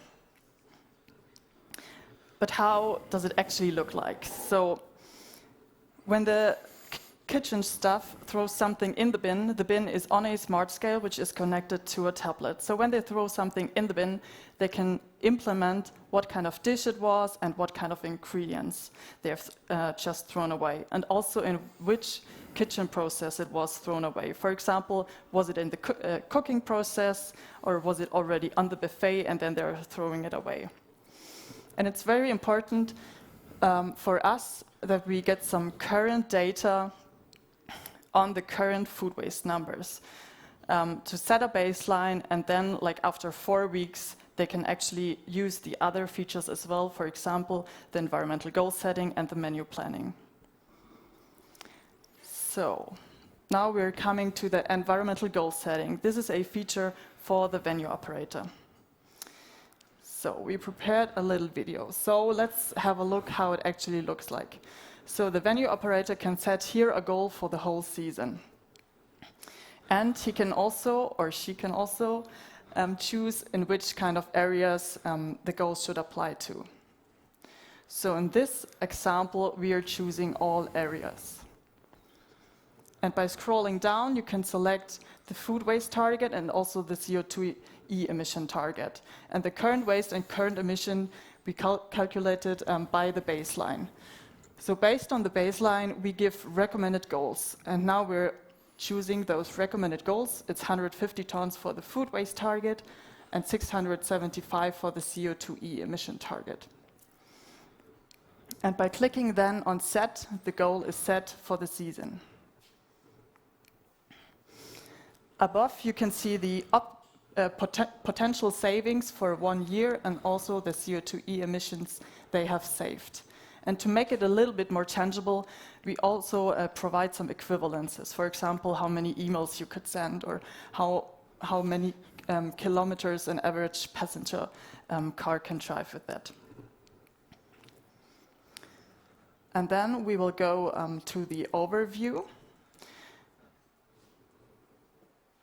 So there it will be shown how the environmental impact and food waste impact looks like.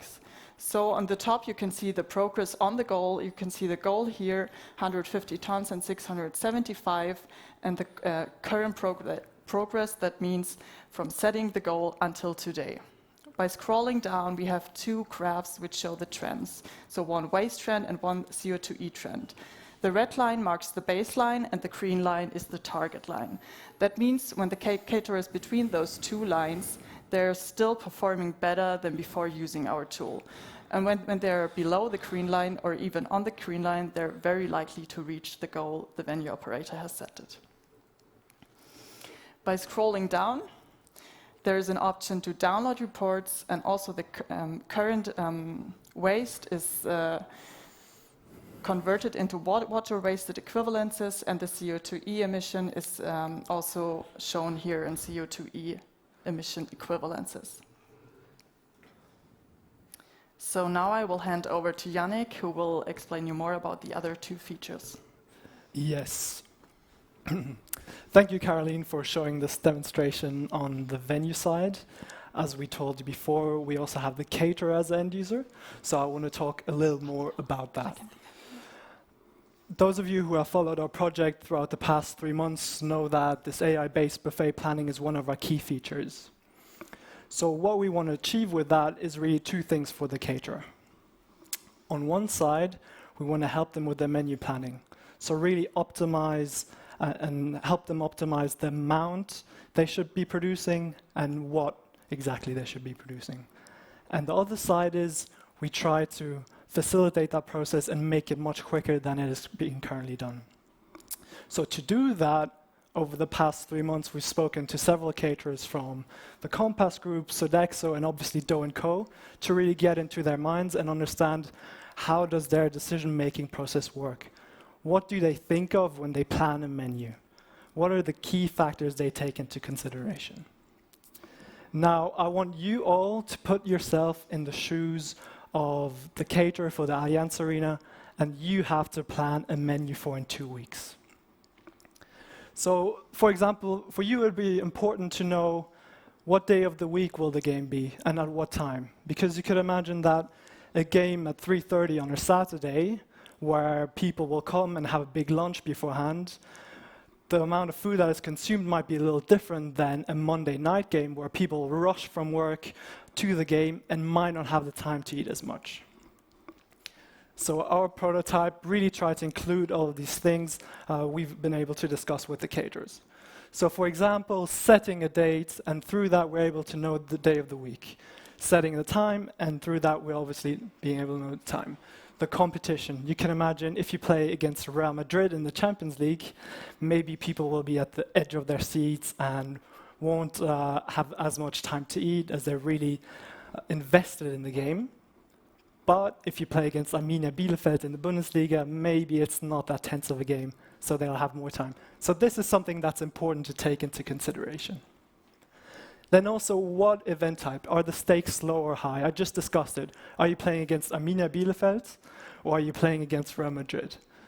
And also, food focus. For example, if you're playing against Werder Bremen, you might want to be inviting and have a little extra fish, and therefore have a food focus on the fish. Now, luckily, the Allianz Arena, most of the time, is at full capacity, the hospitality area. On the right-hand side or left-hand side, you have a bit more venue information, which will have been inputted in the onboarding process. Finally, the budget is also really important. You can imagine if you only have a budget of 5,000 for 6,500 people, there's no way you can provide that expensive meat or likewise. If your budget is more like 80,000, then maybe you can. So it's really important to also know the budget. And here we'll put in 80,000 and go on to the next step. Now here you can see a selection of starters with their CO2 emissions. It also tells you which category they belong to, what the cost per person is it seasonal or not, and when it was last used. Because remember, you're the caterer and you want to provide your guests with a variety in their experience. You don't want to provide the same dish over and over again. So it's really important to also see when the dish was last used, so you can really provide a variety in your experience. By simply clicking on the checkboxes and selecting the dishes you want to provide, our tool will then be able to calculate what the optimal quantity is. This is based on historic data, and this is based on the factors you were able to enter at the start. So we've just done all this with the desserts, with the main dish, and the starter. Now we come to the final page, which is the result. So behind the scenes calculations were going on, and now we see estimated total cost is within budget. Great. We can also see estimated CO2 emissions and the water usage. On the left-hand side, you can see some further event information which you will have provided during the onboarding process. Now, you can also see the optimal quantity. So how much of each dish should you be providing? If you want a bit more information on the dishes themselves, you're also able to click on them and then see more information. So this is how it should look like. These are the allergens. What do you still need to do? Okay, when it comes to the buffet, you still need to marinate it, and this is the category it belongs to. You can do the same thing with all the other dishes. We click on OK and scroll further down to see the same thing with the other dishes. So here you can see the optimal quantities, and if we scroll down to the very end, we can see the shopping list. The shopping list is really an aggregation of everything. So say, for a starter, you need some carrots, and for a main dish, you also need some carrots. We really try to break down everything you need for every dish, and then aggregate that, so you know exactly how much to buy and what to buy. Great. Now that I've shown you a little example of how our solution would look like, I want to move on to the fourth feature, which is automated reports. At the end, I already talked about it, right? This download shopping list is a type of automated report. But Caroline also already mentioned, for example, a report on the environmental impact. So you can download that, see past performance, and see how you've been improving or not improving over time. Now, speaking of environmental impact, I quickly want to relate our idea back to sustainability. And in particular, I want to relate it back to an SDG, 12, and its sub-point 12.3, which is food loss and waste. I hope you can all see how our idea relates back to this, right? We want to reduce food waste, and through that, reduce the environmental impact, which is really three key things. One thing is reducing total CO2 emissions. The second thing is reducing water usage. And the third is land usage. Now, we've spoken a lot about our features, how it relates to sustainability, etc. But now I want to quickly pivot and also talk more about the business model. And to do that, I think one of the first things that anyone would do is look at competitors. Are there other competitors out there that are doing similar things? What exactly are they doing? So we did the same thing. And as we already presented at the interim pitch, there are really two camps here. One side is more the menu planning focused side. So they really look at finding out the optimal quantity that should be bought or produced. And the waste tracking focus side looks at more capturing, okay, what exactly is being thrown away, and capturing that. What we want to do is really bring these two things together, and therefore use the power of the two. Now, just to reiterate, what are our unique selling points? So there are three key unique selling points. Firstly, we want to bring cost reduction and sustainability focus together. Yes, sustainability is important, but if we don't have that cost reduction, if we don't have a positive return on investment, then there's no point, because sustainable solutions need to have a positive return on investment. So this is one thing we bring. Secondly, we tackle food waste holistically. So yes, we look at the menu planning part, but also look at the waste tracking part. And through the waste tracking, we're also able to get much more accurate and detailed data, which in turn helps us to make much better planning decisions. Now, the third fact is that we help venues improve their impact on the environment. And I think this whole mission is also about sustainability, and venues have to lead and have to become more sustainable. They need to expect that of themselves, but the customers expect them to. And this mission is a great example of an arena that is doing that. Now, speaking of selling points, how are we actually planning on selling it? Well, we have a three-tiered model with the newcomer, the advocate, and the champion. These different tiers have different features because we do recognize not everyone needs the same amount of detail or the same amount of features. The pricing is based on a variety of factors.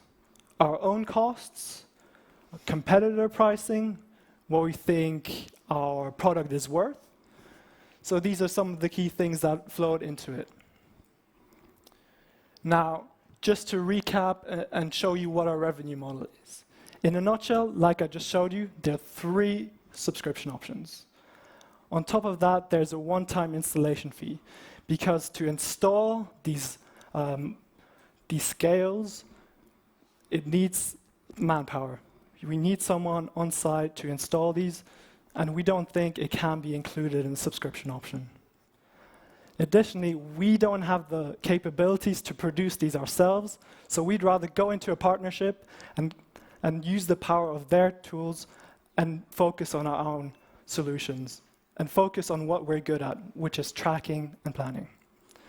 So to break even, we calculated we need to sell 180 The Advocate subscriptions. That is the one in the middle, by 2025. Now you may ask, is that possible? Well, let's look at the market. We see even if we take a really pessimistic view, we could reach 480 facilities. Now remember, we needed 180, so 480 is almost 3 times the amount. What we did is look at the total addressable market in Europe, and we did not only look at sports venues, but venues more generally. Then we look at the serviceable addressable market and looked at the 5 most populous countries in, I would say the EU, but that's not the case anymore, so it's only Europe now. Germany, UK, Spain, France, and Italy. And then we broke it down on optimistic, most likely pessimistic. And this is what we need by 2025. Now to show you how we're going to go to 25 and our road to 2025, I want to invite Caroline back on stage. Caroline? Thank you very much. So what are our next steps? So by beginning of 2021, we will start beta testing. And based on that feedback we will refine our product and launch finally in April 2021. By the end of 2021, we will prepare our first European expansion by further refining our product and hiring a full-time tech developer and also a full-time business developer. Then in the end of 2022, we will have our first European expansion. Our focus is still on sport venues, and our countries we are trying to tackle are the UK, Spain, France, and Italy. By the end of 2023, we will have our second European expansion. The focus is still on sport venues, but now we're trying also to reach out to the rest of the EU. Then, to further scale up, we want to also prepare for our product differentiation. That means that we also want to then reach out to multi-purpose venues by the end of 2024, and that EU-wide. But it's not only Yannick and me, it's also Carolina, our product manager, and Ade, our research analyst. So we are GrubGuard, and we want to save food the smart way. So thank you very much, and I'm happy to receive any feedback or questions. Thank you, Caroline, and the whole team over. Fantastic. I have to say, especially this team, I would say had like, let's put it this way, more challenging situation because of COVID, because of course most of the events are being cancelled, and especially also here in the Allianz Arena. I mean, of course, there are no games, there's no catering, so it was rather challenging and difficult kind of to work on that topic. However, I think at the end now you come up with an amazing solution, I think, and you really put your head around. You deep dived into the topic. You became the expert now about food waste in hospitality. So I think you've done an amazing job. So well done, guys. And so I'm quite happy that we have our jury now. And now can anybody, if you just click, fantastic. Yes. Oh yeah, we have to overcome the appendix now. A few more. Oh yeah. Oh, that's fine. Okay. Yeah. Okay. Perfect. So over to the jury. I would say, as Lucas is also new to that round now, I would like to hand over to Lucas. Thank you, Vanessa. So first of all, give me some seconds because after following you since 1 year, it's so funny to see the feedback from the corporates in the final pitches because it's always the same. It's always great, and it's always the same year. The pitches are really, really great. So speaking in a soccer language, I would say it's really the Champions League because it's the first thing you have to start. If you are starting your business, you have to pitch the thing right to the point, and you did it as well as every group before. Really, really good. So thank you and congratulations to that. Why I really liked your idea is regarding 2 points. First of all, as you may know, PreZero is handling worldwide waste streams, and it's so funny because whenever we are talking to customers, the main waste stream they have in their mind, or if you go at the street and ask someone what is the biggest problem on earth, everyone would say it's plastic. Of course, it's plastic, but there are also other waste streams, and the second biggest waste stream is really the food waste. So therefore, I really liked it because I think it's more or less not in the focus of all of us what we are doing with the food, and there's a huge amount of food waste, and we have to do something because the impact is great or could be big if we really challenge this topic. So the other point is why I really liked it, because I think speaking about hospitality, and we are also looking, for example, at the Presiro Arena, how to handle this topic of hospitality. It's such a complex theme because at the end you are dealing with the feelings of the customers. And for me, it was really hard to follow you at the I think it was minute 10, as you have shown me some nice pictures of some great dishes. I'm a little bit hungry. So as you see, it's really a feeling of the customers. And I think it's really hard to get a solution for something which you really do not can handle.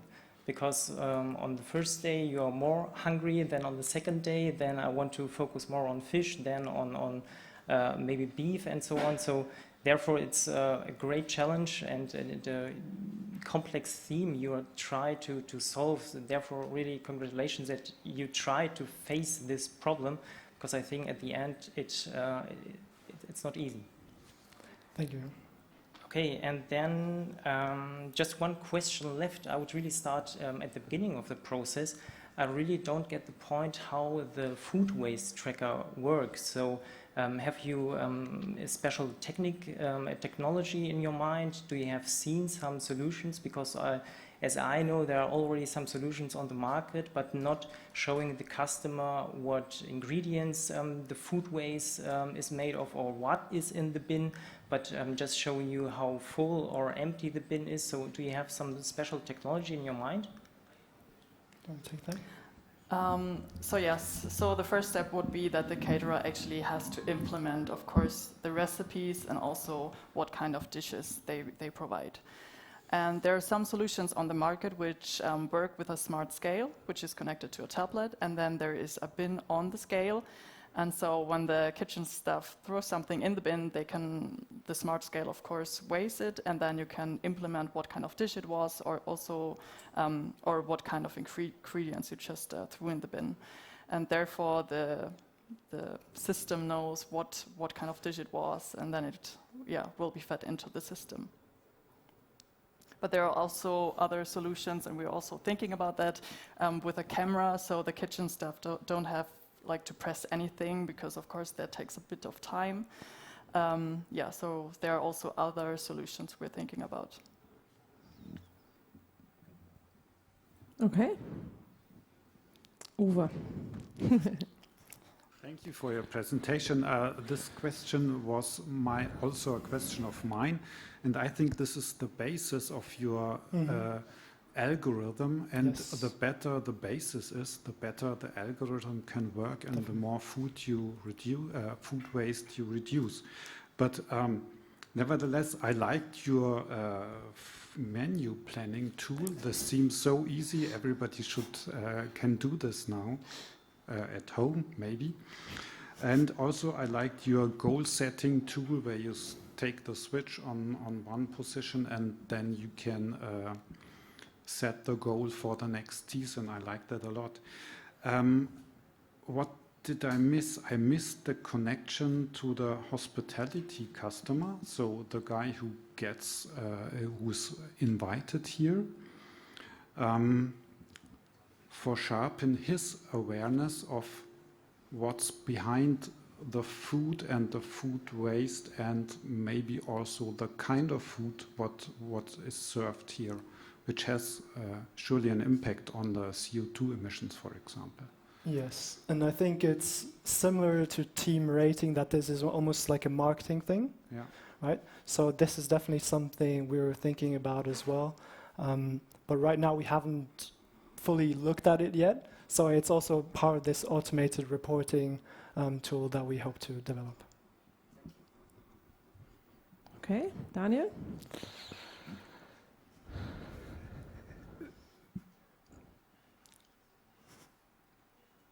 My feedback will most probably be a bit a differentiated one. I need to apologize maybe for that beforehand even. I really like the purpose of your solution, right? This is so spot on, it's spot on, it's spot on, and it's so tangible. So it's way more tangible than rating any kind of sustainability, carbon footprints, or doing kind of B2B marketplaces. This one is really the most tangible one. So I'm pretty in love with thinking about a solution to the problem. I like the way you have been shaping, and you've been very clear in, let's say, shaping the problem statement. Who are the participants? What are the benefits? But then I feel you got a bit drunk with the idea and your fantasy started to take off, if I may say so, because you are pretty much, you have been pretty much forgetting the feasibility to implement what you have in mind, right? The food tracking thing, if that's not solved, I think the sophistication of the menu planning, which is great, but you want to reduce food waste. You don't want to optimize the menus for the people visiting the stadium or the venues, right? And that's, for me, the biggest make or break one. The other thing is, who's the client? Who should really buy that? And who should pay this 180 or 300 euros? Is it, by the way, is it euros per month or is it per year or? Per month. Ah, okay.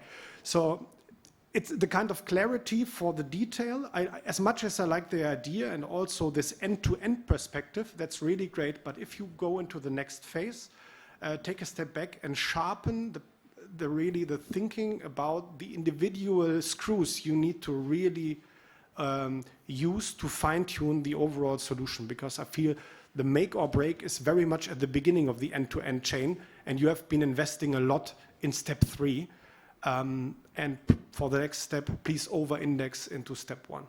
So I think a big reason that we particularly looked into step 3 is that step 1, there are already quite a few solutions out there that do the waste tracking and do it successfully. So we know it's proven, we know it can work, and we know that it can be developed. That's pretty cool and appreciated, but you are presenting in front of a team of investors who feel a kind of an uncertainty, unclarity about a very, very important part. You can go for buy or partnering a solution, it's no problem, but the overall impression is a bit of a, let's say, one-sided presentation. Sure. Andy. The arena, I think it occurs to two problems. One is the caterer itself. I think he knows about the problem of the waste, the tons. For me, it's a shock number, to be honest. And we should change something to have not this big number. But I think just to say you have to control it and you get less. This doesn't fit, because I think you do not have to forget that a caterer normally in every arena has a long-term contract. Yeah, he has a calculation on that, and financial-wise, I see here a big question mark from his side. Yeah, so I think you should show him an alternative where he can also save a lot of money by doing that. Yeah, and the other one is the third party of the business clients. They do have more or less the same situation. They pay a lot of money for their tickets, and they do have an expectation. Yeah? For me, it's clear that you are right. Yeah? But there is an open issue. You have to convince them that you couldn't expect for the future the same as they had in the past. Yeah? Maybe they were happy with that, what they got, and now they have to change, but for more or less the same money, because none of the clubs, none of the owners who is responsible for the arena or for the events will reduce the price. Yeah, not now. I think if the understanding is better in the future, and we have a common sense for the sustainability, then it's possible that it is like this. But the way to be there and to convince them. I think this is something this is missing in the moment, but I fully understand your idea, and I think it's very, very good, but it doesn't fit in the whole runway that you have for an installment of these product. Yeah, just as a quick response to the guests themselves, so the business club members. So the idea is not that you provide them with less food at all. The real problem right now is that quite a lot of food just stays in the kitchen and doesn't even get brought out, and that gets thrown away. So what we're not trying to do is reduce their experience and provide them with less variety or less food. What we're trying to do is that in the kitchen itself, they don't produce as much, so less gets thrown away. Very good point. Okay, Toby, last on the panel. First of all, I would like to say that I'm surprised by the progress that you made in the last 3 weeks, in the last 4 weeks.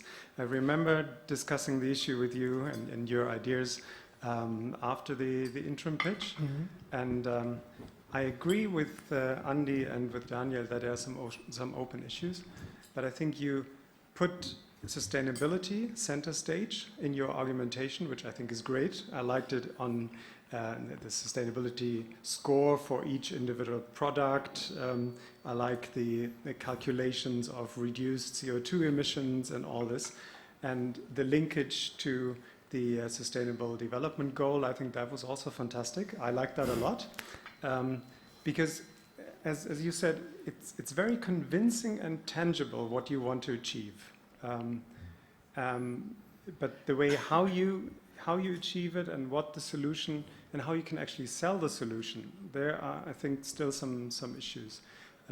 I remember you saying that you talked to one of the chefs about sustainability, and he or she said, well, isn't that the same if I use 1 kilogram of meat or 1 kilogram of potatoes?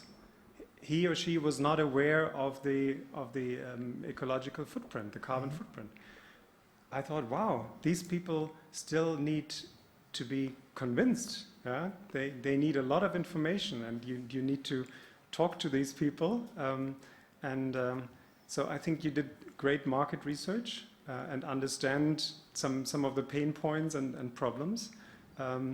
So I think in general, here you're a great team. You can make this work, and it's an issue that's not just about optimizing food processes, etc., but really about tackling a sustainability problem that we have to be aware of and that you're pointing us to, which I think is really great. Thank you, Toby. Thank you.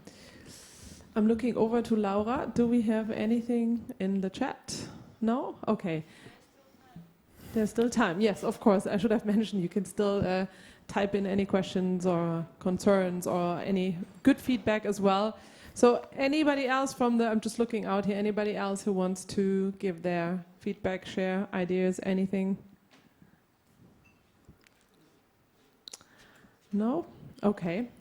So, I mean, as I was saying at the beginning, I think also the setup was rather difficult in these times with Corona, so it wasn't so easy, and it's also, of course, I mean, as you mentioned, currently not the most pressing topic, because I guess also the caterers, they need to see how they survive and find a way in surviving in these times. So, but in any case, great job, and I really have to say this is one of the teams that had been from the beginning very, how should I say, stable and like calm, but in a positive way, very, and I think Toby, you mentioned this as well, like very stable and nice, and you always, we have Miss Sunshine with us, right, Carolina? So amazing team as well, great work, so thank you very much, guys, and enjoy now the rest of the day. Thank you.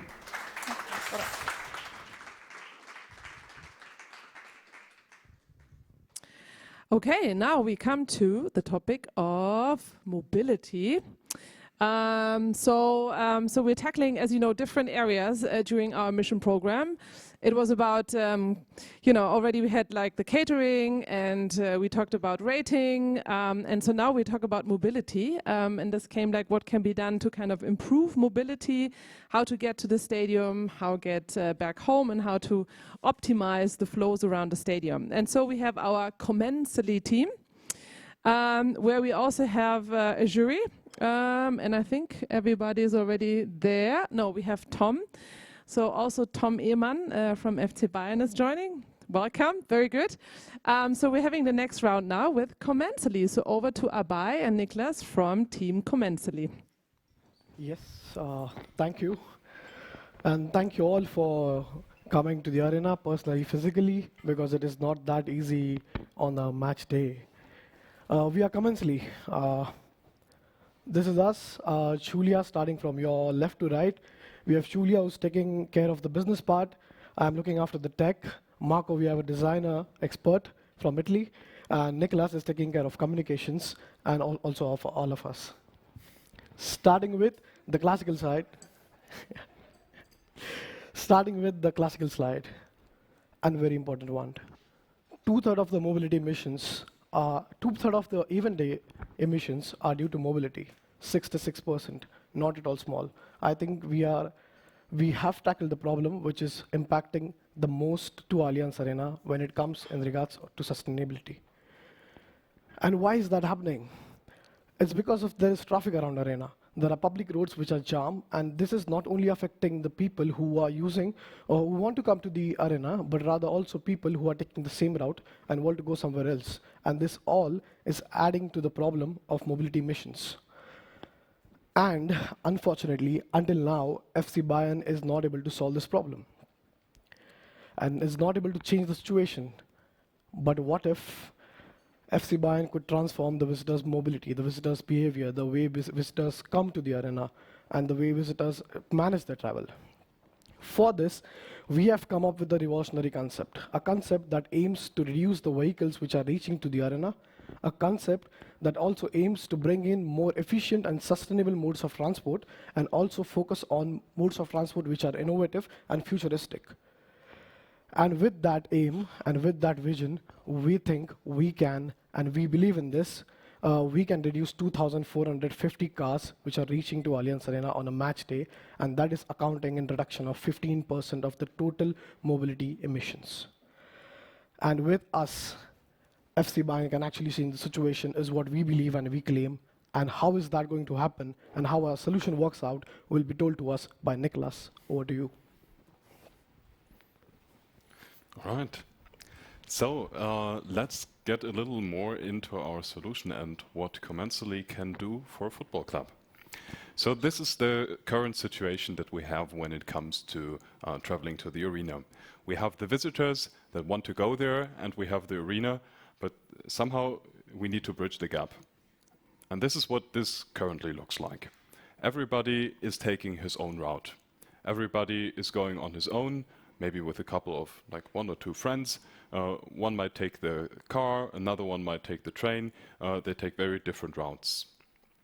This is very inefficient. So our idea is that we can bring these people together in Commensally and make these people share efficient means of transport, because cars are a very common way of going to the arena, but they are not the most efficient one. So we are really thinking about implementing other means of transport here, which are also the means of the transport for the future. And we think that, we have seen that before, 2/3 of the CO2 emissions are caused by traffic. Traffic is not happening at the arena itself, but it's happening outside of the arena. But still, the responsibility of a club doesn't end at its doorstep. So we personally think that also a club has to take responsibility for their mobility situation. So we think that FC Bayern is really the club that can be the first to change the whole mobility behavior of the users, and thus be the mobility lighthouse in the whole sports community. So basically, we as Commensally enable FC Bayern to actually offer this solution as a complete white label. FC Bayern is actually the mobility facilitator, and we are taking part of the operations for that. So it's not only about FC Bayern, but of course we can't make mobility happen on our own, but we need more people to do that. And there is a lot of traditional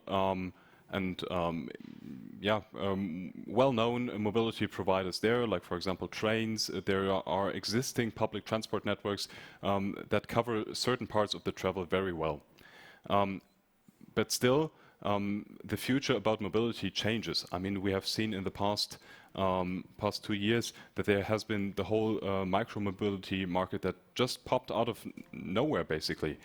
So we see that really people want some change in the mobility market, and we think that also to bring this into existence, we can really use a platform for innovation and bringing people together to test these concepts and to also make people aware of the concepts that exist.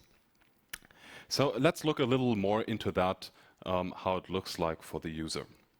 So this is basically the first step that the fan gets in touch with our application. This is already during the ticket purchasing process, because we think that nobody needs another mobility app in this year. There's already so many applications out there that try to do that. We think that making it simple and integrating it into the process is really key for people to accept also this mobility application. So we closely integrate it. It's completely branded in the club colors. So it's basically a seamless experience for the user. He doesn't have to get into a separate process. Then basically, after getting into the mobility process, he just the user needs to select the time that he wants to appear at the arena. Then we have the option to select mobility preferences. So there is some preferences where people say like, yeah, I don't want to go by this means of transport, but I particularly like that one. So we basically give the user the choice to pick the ones that he likes, and also give them some very transparent information about the CO2 impact, the sustainability, the costs, and also the travel duration. So we basically give them a transparent overview over the mobility experience. In the next part, we are looking for a group for this person to be matched with. So we look at the location where people are, and based on their location, based on the means of transportation that they used, and also the time of arrival, we match groups and decide which transport they take. So basically we give them a mobility offer to travel to the arena together, taking into account their preferences. And then, last but not least, it's about traveling to the Allianz Arena and having some fun together.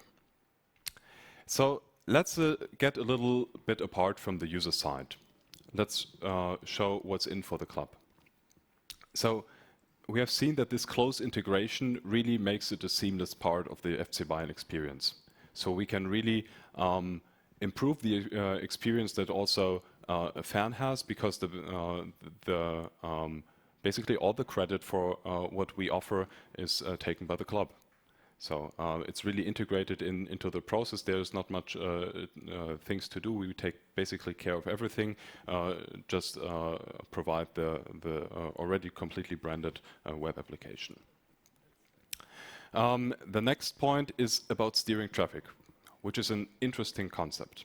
Because currently what we can experience at many stadiums, especially here at Allianz Arena, it is really a well-known problem that people arriving at the arena cause a lot of traffic jams, which also takes a lot of time away from people that go to the arena or go away from the arena. So we basically give the club and the arena operators the power to steer the mobility behavior, because we are the mobility provider. So we are matching the groups together. We decide which transportation they use, and we also decide at what time they leave. So we can basically match them into slots to make sure that we cut down on the people that arrive at the arena at the simultaneous time, thus reducing traffic jams, improving visitor satisfaction, and cut down on the CO2 emissions. we have all the different mobility options in there, and basically also giving mobility providers an option to showcase their newest developments. We basically are confronted in the whole sports industry with people that are really big fans that have been coming to the events for a long time, but they are also having their typical mobility patterns. And to break these patterns, we really need to show them alternatives.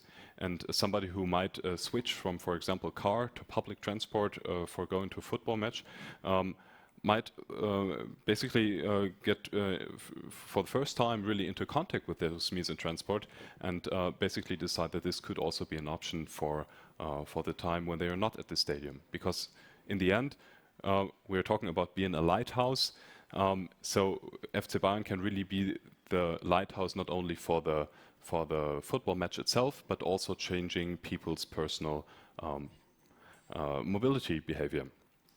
And then, last but not least, the grouping part of our application really helps us to improve the fan satisfaction, and the bringing people together basically extends their experience that they currently have at the arena, which is great, also to traveling to the arena and away from the arena.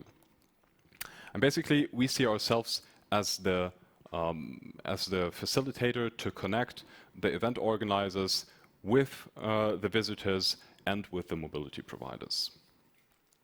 So who are the visitors exactly that we are targeting? So we are basically saying there is 8,500 potential regular users that we want to target with our solution. We found out during our user research that generally this whole sharing concept is more appealing to younger people who also want to share costs. And we found that like people under 50 are interested, and also people that do not travel in a group already. But to make the first step, we want to target especially those that are very price sensitive, and we have basically identified those groups as being about 2,000 people, so they are basically our critical mass. For the visitors, their main objective is to travel to the Allianz Arena in a fast way, in a cheap way, and also sustainably. And we basically can really help them for the one-time visitors that come to the arena for the first time, because they get basically like the full door-to-door experience. They don't have to take care of everything. So they get to meet new people that they haven't known before, get to know the community, so get a great onboarding already.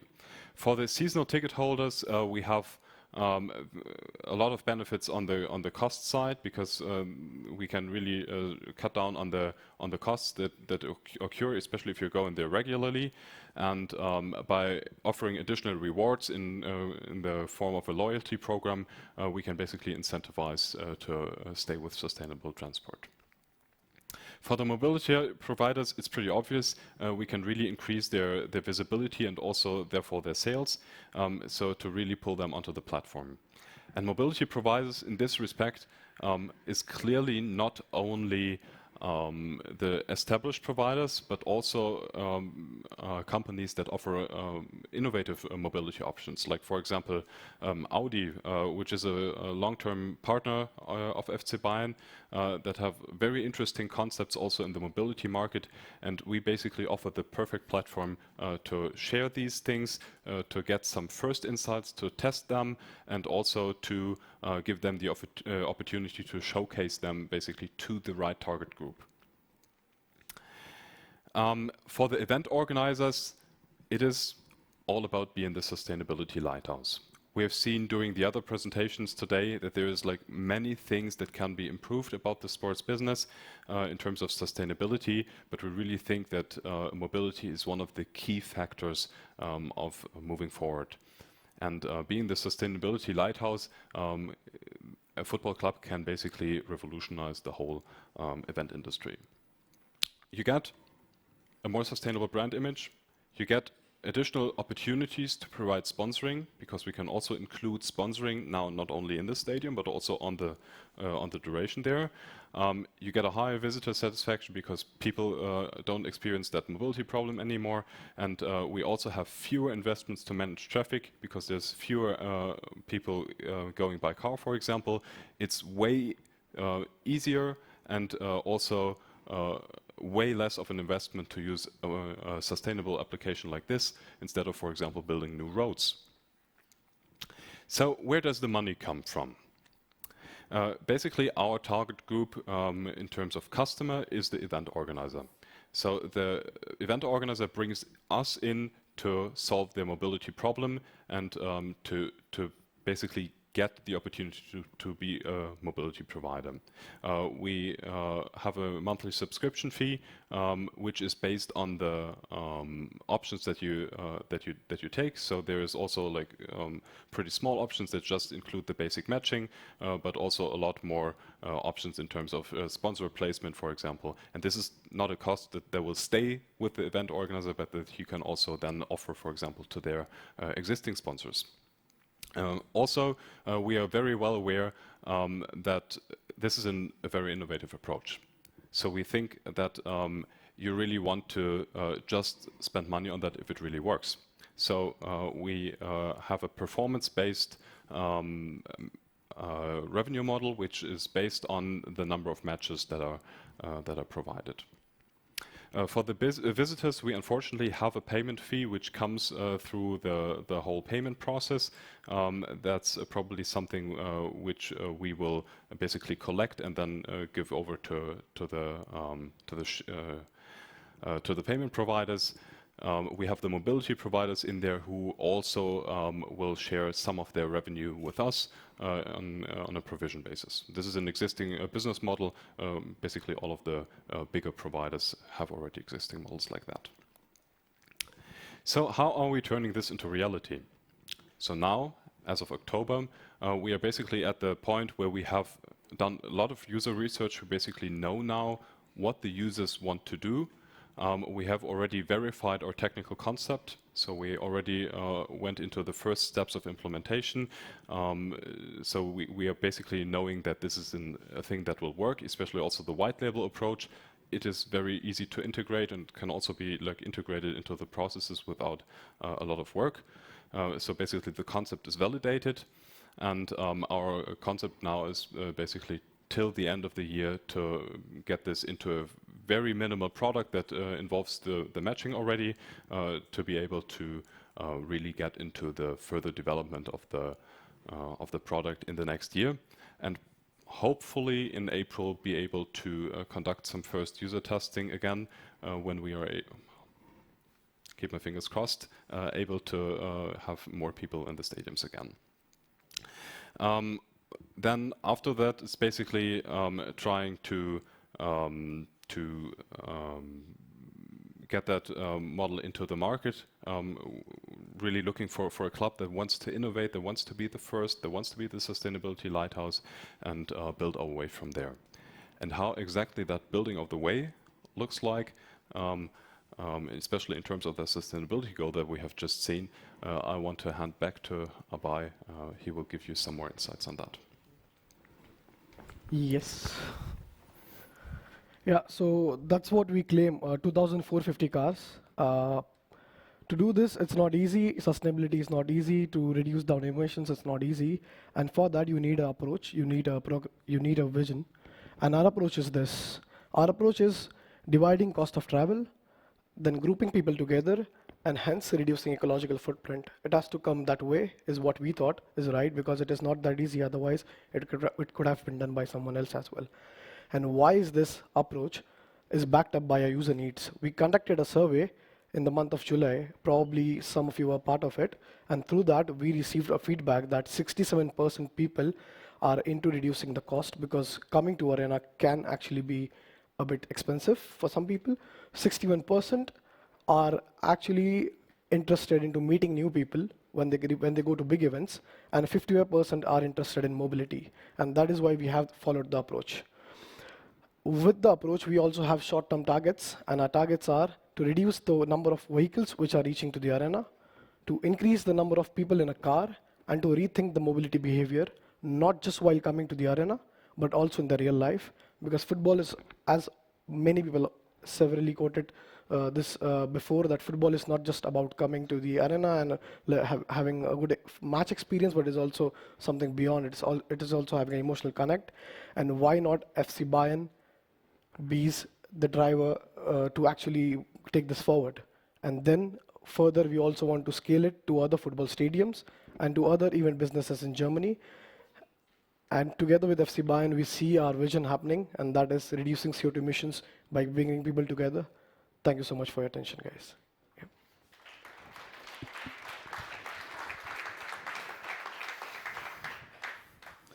Thank you, guys. So where's the whole team? Yep. Exactly, Julia, Marco, very good.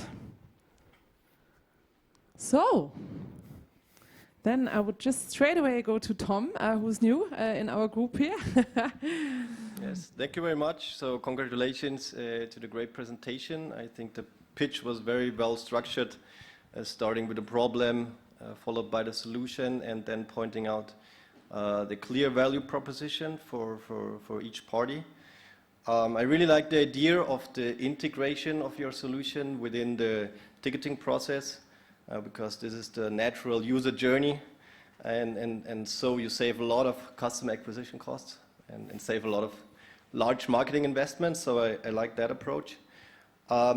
Creating a platform with 3 parties, like the venue operator, the mobility party, and fans, makes it, of course, a little bit more complex than having a one-way platform. But certainly you won't have problems to attract the mobility partners by offering them a share of the revenue. But it can be challenging when you pointed out the business model that you want to take a part of each of the party. Maybe you might think of like excluding the fans from paying for the service to get traction. Maybe you can a little bit elaborate more about the matching process. It needs to be somehow automated, I guess. But this part, you ran a little bit fast over that, how that works exactly. Mm-hmm. So maybe first to the business part. I think Julia, you can maybe say something if we have the microphone about the visitors. Yeah, we definitely agree that, I mean, our main focus is the event organizer who should pay for it, because we offer the biggest value to the event organizer to make him be able to steer the traffic. For the fans, we also decided not to charge them as us, like at the company, because they are price sensitive. I mean, we've seen that in the survey, they want to share, they want to split costs.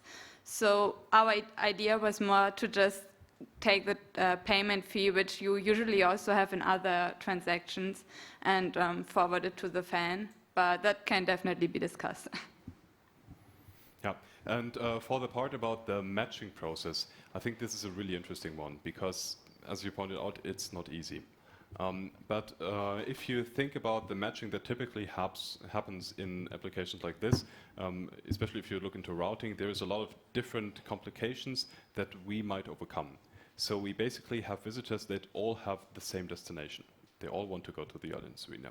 And they also want to all go to the Allianz Arena at approximately the same time. So that's already cutting down on a lot of complexity. And with that, we are basically able to do the matching already on a regional basis. So, for example, for the people that offer their own mobility service, there is a possibility to actually enter a detour that they are willing to take in exchange for money. But also for the matching of the groups, we really also take into account the personal preferences. This is something which is a little oversimplified right now in the screens that we've shown. We have conducted some user research already, some user testing on that respect, and we have really seen that users want to also make sure that the people that they travel with have the same ideas. And really, the matching all takes part in the back end. It's basically handled automatically. So there's nothing that we do manually there. It's basically an algorithm taking part of that, and the complexity is basically reduced by already having the common goal and the common time slot. Okay, Uwe. Thank you very much. I liked your idea because it seems to be a big tool to reduce the event-related CO2 emissions. If your numbers are correct, this is a huge amount of saving. and a very cheap one if you relate it to other measurements in this. Also, the reduce of car means increasing the comfort of the rest of the cars. So every customer who arrives by car or different type of mobility will gain some comfort in there. And I like the transparency for the visitor who is checking his possibilities of the ride, and he sees how much CO2 he saves, or what the price is and what the price he is saving on his journey to the arena. So yeah, and for me as the operator, it's interesting because the traffic is more predictable, which is a real problem here. I don't know how much cars will come, and with a tool like that, this could be more predictable for us and gives a more comfortable way of the journey to the customer as well. So, thank you for the feedback. Great. Okay, maybe for the ease of it, going over to Daniel. So a very comprehensive presentation. Thank you for that. I would not necessarily have a feedback. I would rather have a question in terms of what do you, Niklas or the others, what is the biggest risk in this business model? Yeah, I think that's a problem that we have heard quite a number of times before. It's the critical mass, for sure. I mean, we have to make sure that people are actually onboarding our platform, but we think we have the right tool to do it. Because with the approach of integrating it into the existing processes, into the existing ecosystems, we basically have already like a very good placement in the market, and people are very aware that they can be part of the whole experience. So we think we basically, I mean, we had the numbers for the critical mass on there. I think we are well able to achieve them just by the existing ecosystem that's already out there. So my recommendation for maybe also the current situation about Corona is also could be a problem, but yeah, we are thinking that the solution will be available in next year, and we hope everything is fine that time. Yeah. So there would be one recommendation I would give you for the next step from my perspective. It's, I mean, you have been referring, I think, several times to your great user research and to the exhaustive user research you have done. Please be aware, user research can be a bitch. You really need to do a proof of concept in real life. And I'm not talking about a proof of concept of the app and whether the digital team of FC Bayern can integrate it and so on. I think that will not be the biggest problem, but you need to do a proof of concept, whether people really use that before scaling it. And I think before the money Anni needs to bring to the table for founding all of the 5 solutions, is getting too much. You should maybe offer a trial for free to Anni and the FC Bayern. Yeah, maybe we could do that for FC Bayern as a special offer. Yeah, so great Andy. feedback. I think it's a very good idea. It's a great concept. Congratulations for that. But as you said already, COVID is for sure a problem, and I by myself, I'm not sure how long the people want to stay safe when they come to the arena.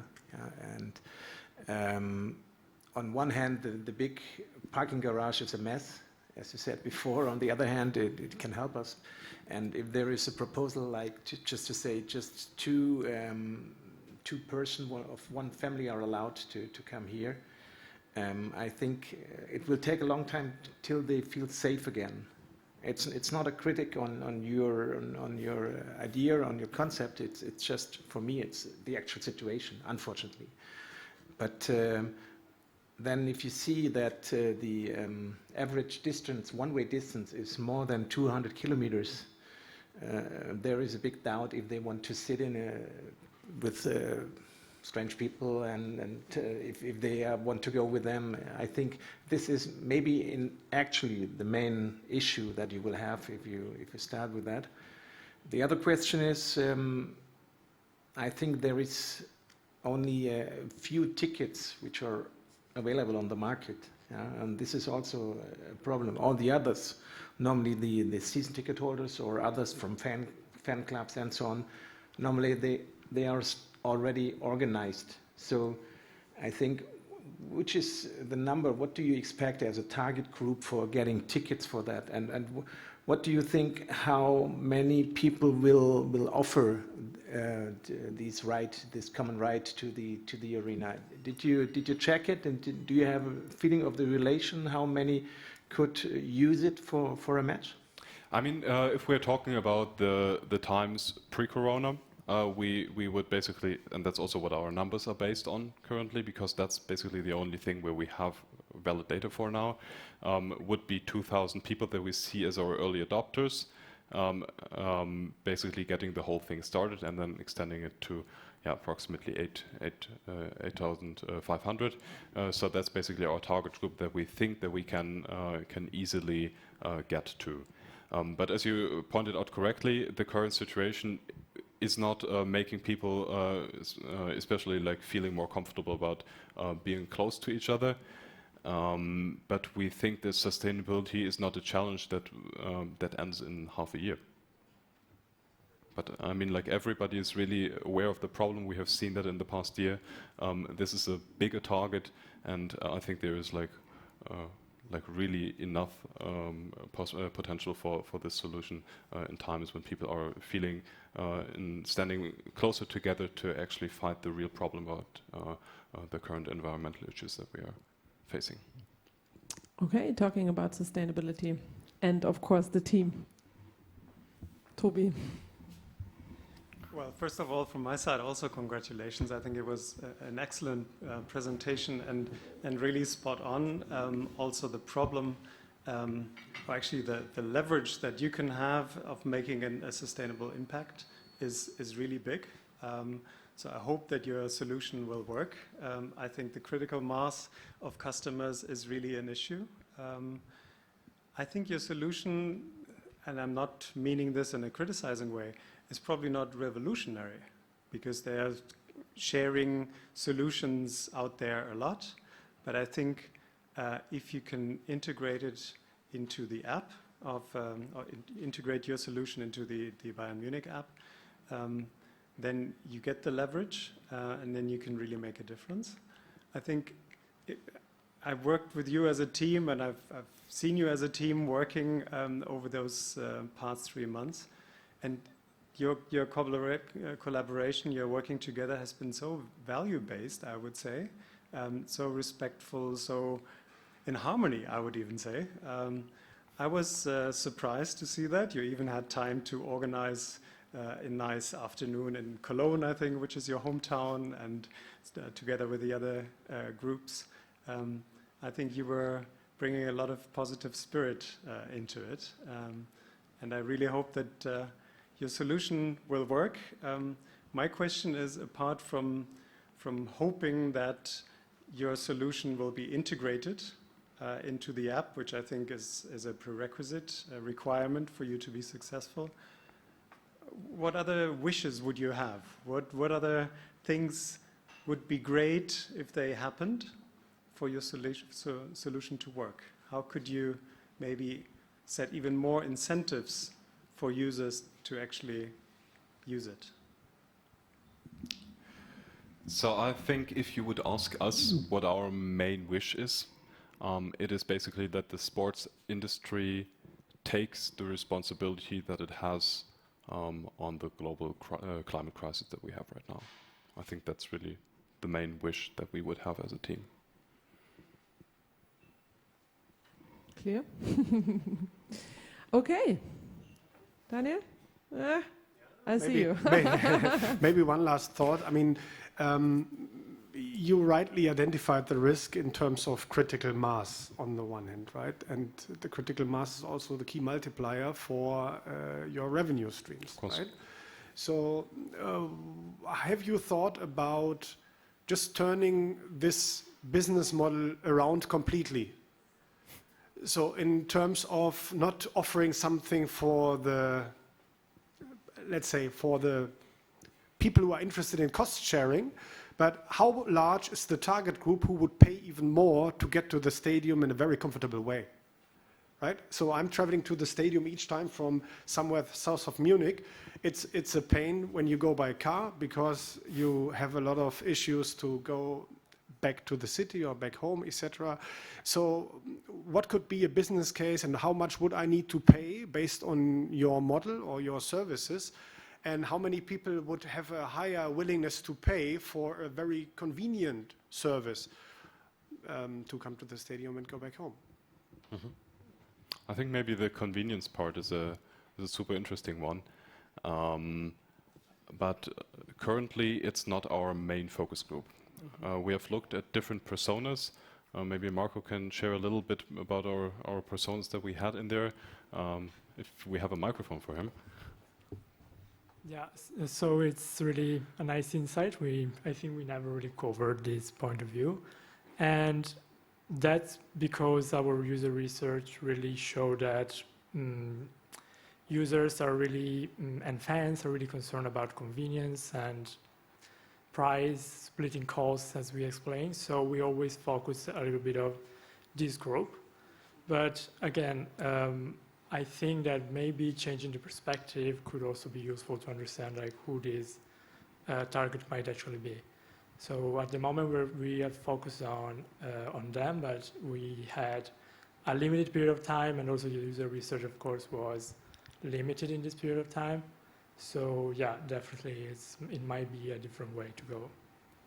I think it would also be interesting, like a lot interesting for Audi then, because these people who would pay more for convenience are obviously people that are not price sensitive, and so like a premium car manufacturer would like super closely fit into this business model. I mean, that's a nice insight. No. But then also it's like, how would we integrate that with the FC Bayern app? That would be a problem. Otherwise, it would look like FC Bayern is asking for more money for convenience, right? So, so I think there is a lot. That's a point of discussion, I think. Yeah, I think we could have an entire discussion on that. Yeah, but really interesting insights. I think we really want to look into that later on. Yeah. Okay, good. Do we have any remarks? Okay, yeah, we have Andreas. Perfect, Andreas from Telekom. Wow. Yes, so thank you for the great presentation, and it's a very clear idea with a lot of sustainability impact so far. But how will you handle the timing within the process? So I imagine I want to visit the match. I order a ticket, I hopefully get a ticket, and then I look for someone driving to the event also from Bonn. So, but maybe I was very early in ordering the ticket and there is no driver there. So, but maybe there will be a driver 2 days later. So, is there a certain point in the process where the matching is made? So this is one question. The other question is regarding the incentives. So for the people who are very aware of the prices, these are often not the drivers. So sometimes these are also the drivers, but often not. So how will you overcome that maybe there's more demand on driving with someone than offering rides? And the other question is the security of supply. If I got a ticket, I need to be sure that I will get to the event. And the worst thing that can happen is that I stand there waiting for my driver. The driver is not coming. And in this short period of time, I get no alternative mode of transportation to be in the arena on time. So these are my questions. Thank you. All right, that's quite a lot of questions. So maybe let me start with that question of how we could secure that people are actually getting to the arena, which is kind of combining with the who is actually offering the ride problem. We integrate not only the sharing aspect. That's really a huge part of our approach, that we also have people that actively share their rides that they personally offer, but we also have commercial providers in here. So we have also, for example, Deutsche Bahn, Flixbus currently targeted as being part of our platform, also to specifically support these options. So even if we are not able to match people with somebody else that's, like, for example, offering a ride, we can still offer them a fallback option on these means of transport. So we will get them to the arena for sure. And that's also like, I think you also asked how we make sure that that also the not so price sensitive, the people that are not so price sensitive are actually also part of the platform. Actually, our approach there is to basically offer them some exclusive benefits that are like also non-financial incentives that basically are not available for money. So, for example, specific events, also maybe in cooperation with partnerships.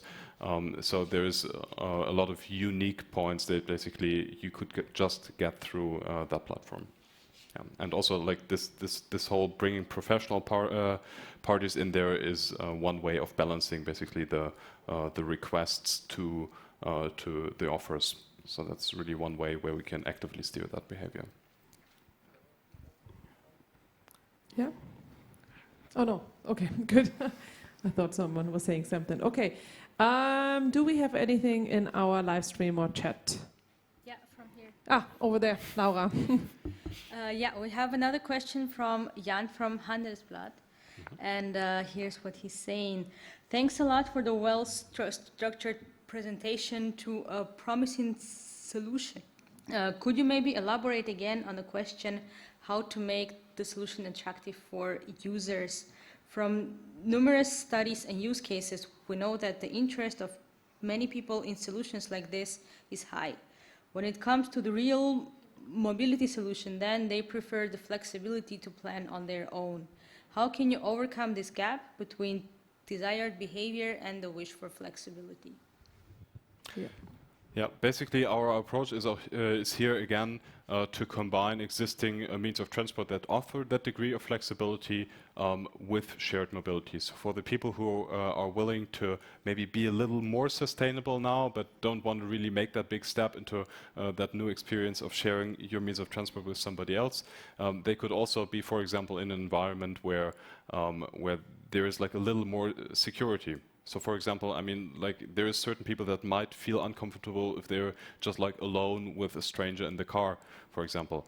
So for these people, we really have the opportunity to exclude these options like in the very beginning and say, yeah, I want to be on other means of transport, like for example, a bus where there's other people on there to really cover that need of the people and to actually make that hurdle that they might feel to get into the system lower. And somebody who has some great experience about sharing a bus, maybe one day he tries sharing a car. We don't know. We will see how the users will develop on that platform. Okay. This was it from, okay, fantastic, good. Then, yes, also a little bit similar to the to logistics team. I mean, you also had some challenging, so to say, setup, right, with Corona times, because at the moment this is also a tricky topic, especially in being close and in a car or like, you know, distance and all that. So I think you've done great with your solution and finding an amazing way. So thank you guys very much, and now enjoy the rest of the day.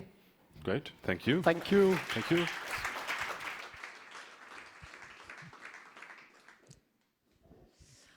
Okay, now guys, so this is our last pitch for today. So I would really appreciate your full attention. And I'll tell you a little story. So I have a look at the jury. So who will be on the jury for the last session? We have Tom. Oops. Oh, sorry. Wait. So we have Tom here. We have Kate, who just very briefly will also join us, which is amazing, from Allianz. We have Andreas. Where is Andreas? So Andreas, you can take that seat over there. From Telekom. Oh, sorry, the E got lost, Andreas. But you get the E Telecom. Interesting. I see it here with an E on that screen, but okay. There should be an E. And then it's a pleasure to also have Raphael Schleiter from Hypo Vereinsbank on the call. But before I hand over, guys, this is the team that I think from the beginning, I would say, had a little bit the toughest time, or like had, so to say, the highest and the deepest steeps, or like ups and downs over, I would say, at least 4 or 5 weeks until we stabilized the situation. Toby was involved, lots of people were involved. And so for me, I'm very, very proud, especially to see you now in that constellation, so to say, with an amazing topic, which now focuses more on social. So when we look at ESG, there's a clear focus on the S, which we heard already that the rating team will look into in the next weeks and months. But so I'm very, very proud and happy to have you here, guys, as the last presenter with an amazing topic and an amazing result. So over to Fanbloc. Thank you, Vanessa. So, last team of the day. Bear with us, he almost made it. We're Fanbloc. So next to me is Christoph, Tamai is on the side, and I'm Chloe. And we focus on the social aspect of sustainability. So agenda for today, we'll first look at the situation and the vision overview, and we'll go on to the solution. So the product overview before we walk you through the user flow of our product design and the use cases. Then we'll talk to you about the market overview. Who are our competitors, our unique selling points, and value propositions before we go briefly to the business model. So, to start with, I want to ask you one question. What is important to have on a football match day? Well, apart from an 8-2 against Barcelona, it's the fans. Because football is as much as about the game as it is about the fans. It's about the people shouting next to you. It's about the audiences. It's about the voices, the connections, and the sense of community. And we want to bring fans together from everywhere and from any background. Because fans connect over football, but they want to be more connected with each other. So here's how we do it. Our vision is to give a visibility to fans, to give them a voice, to add layers to the matchday experience, and to increase interactions among fans, among clubs, and among corporate partners. And by doing so, we'll be the first community-building app to form a stronger and more inclusive fan community in German football.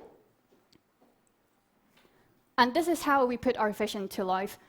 We want to roll out the product for all fans as a location-based community platform that matches and connects fans based on their common interests, and by centralizing and rewarding football fans' real-time opinion and initiatives and turning them into a collective and equal participation as a football fan. So as product feature, we have first, an interactive map. You see a heat map of users and events around you. Second, a voting feed, where you can have the real-time opinion of fans asked by the club or asked by the fans themselves. Avatar matching, create a safe space for people to connect over a digital platform. And a loyalty program to reward them for making those connections. Our solution taps into the user's desire to connect because fans are looking for a global matchday experience right now. Fans around the globe want to have the same fan experience anywhere as they're in the stadium.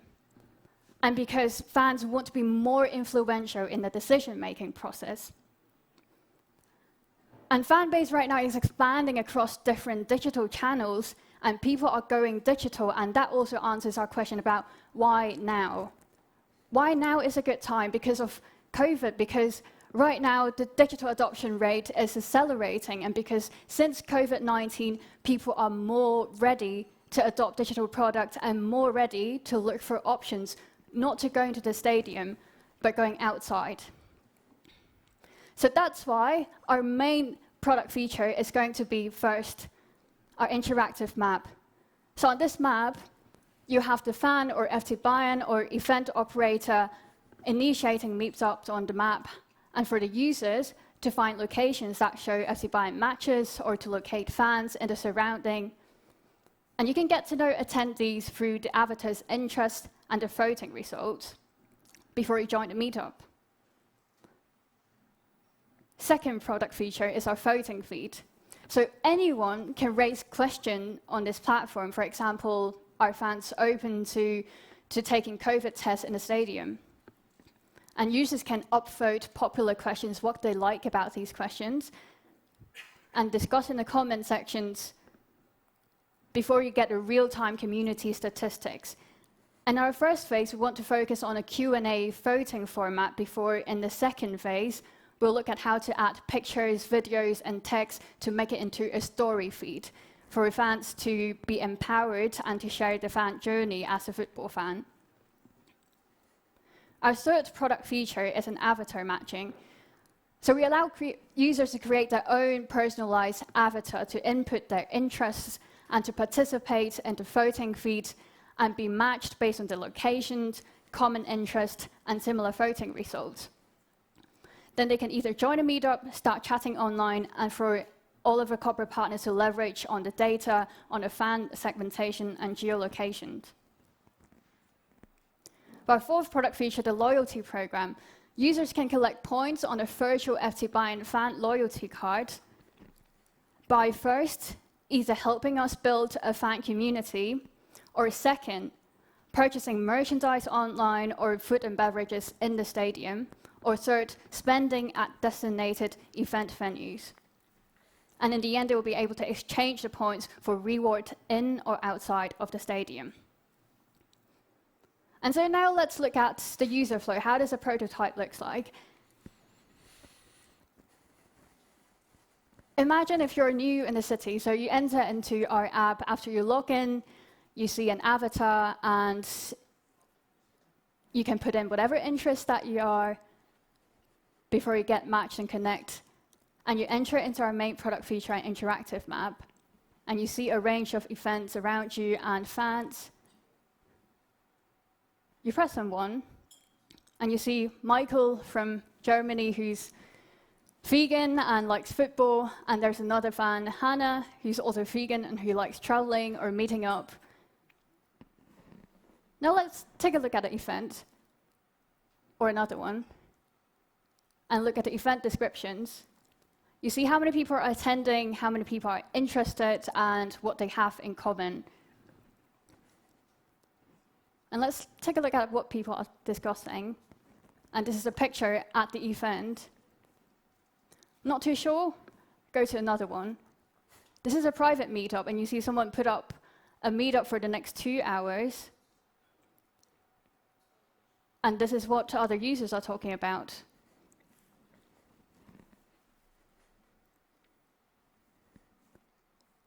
And now going on to the voting feed feature, we see a feed of different questions. And scroll down to see more. And if you're interested in answering one, what about the COVID test? Is that sufficient? Not sure, I'm somewhere in between. I just click on one and see the result. And now to check my profile and see I've collected 121 points. And this is where the sustainability part comes in. Your impact today is that you're the 200th member of the Too Afraid to Ask community. You brought about 50 members to Smile today. Today on our platform, there are more than 600 members who met in real life and 1,000 people who found a new community. And these are the fans that you got matched with according to your common interests and according to your similar voting results. Going back to your profile and check out what you can do with your points. And for example, there are money can't buy experience, meet and greet behind the scenes, assigned matchday football, And now click onto the planet Earth to go back to our main product feature.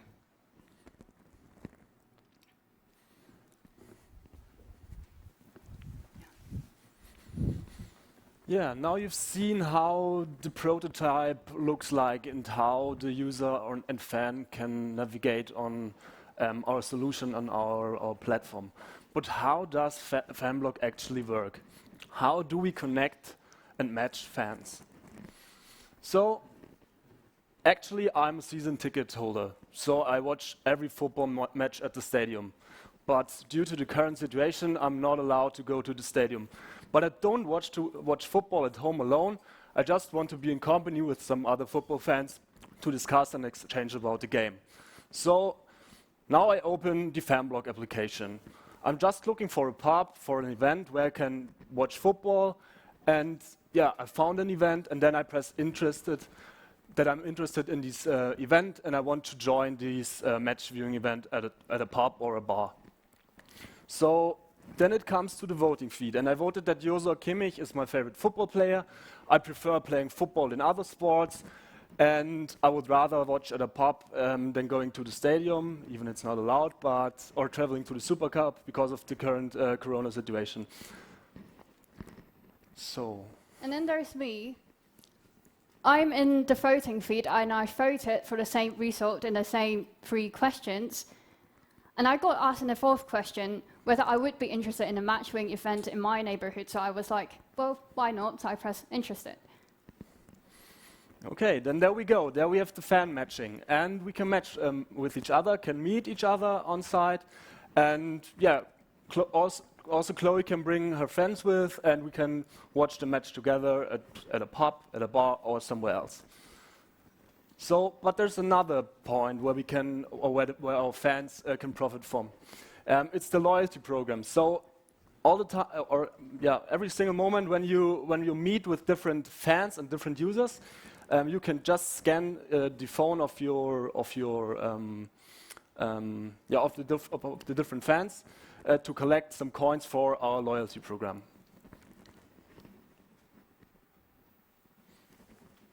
Second use case, so how do we reward and empower fans for sharing information? For example, me after a match in the stadium, and I went to the train and waited for my U-Bahn, and I waited for 7 trains before I got to one. So I decided maybe I can share this information on Fanbloc. And I collected points for participating in that live voting and telling other people that currently there are 7 trains before going on to the next train. And other fans confirmed that information via the same live voting. So yeah, now it's me again. I want to check the current situation at the platform, if there's a crowd, if I have to wait for the next train. And I just checked the information, and I received the information that the platform is really crowded, and it takes some time to go back home with the train.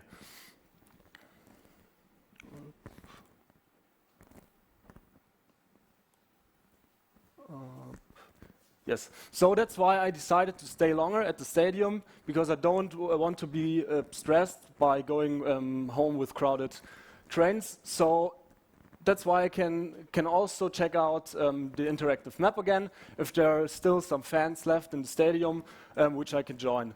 So, and our loyalty program triggers me to have some discount on food and drinks, to have a better stay at the stadium for after match events or meeting other people. Okay, so there are already some existing touch points between different stakeholders, but our aim is to increase contact points and sustainable connections between all stakeholders. So that means that we want to incorporate event venues, corporate partners, fan clubs, and FC Bayern to one platform to give fans the network to connect, to engage, and to exchange about their perspective. So that means that there's everywhere in the world an FC Bayern fan around you. Okay, so when we compare with just some other community platforms or social media platforms, we're not just another social media platform, because we are a centralized platform, because we truly understand what fans think based on our voting feed. And we also have a two-way communication. So that means that fans can ask questions, fans can vote for different polls. And yeah, that means that every fan on Fanbloc is equally heard. And FC Bayern can grow together with these fans. So another point is that we have this location-based fan matching feature. So in general, yeah, fans on social media platforms just stay in their own circle and they don't reach out to other people, but our location-based fan matching offers the opportunity to meet with other fans and to identify with like-minded football fans. So, and the last but not least is our reward system. So currently there are no loyalty programs on social media platforms, and with our loyalty program we give fans the opportunity how their rewards will be, or how making connections and doing interactions via our platform will be rewarded. So we differentiate ourselves by engaging fans online and offline. So that's the difference compared to other competitors to us. So our main feature is the map-based event finder, and none of our competitors have this one. Even if there's some overlappings in different features, this one is, our unique selling point.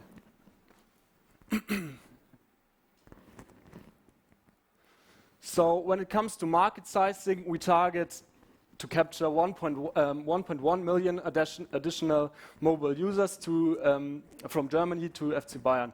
So how do we come up with this number? We start with a segmentation from FC Bayern fans in Germany between the age 18 to 35, and then we break it down with the social media penetration in this age segment.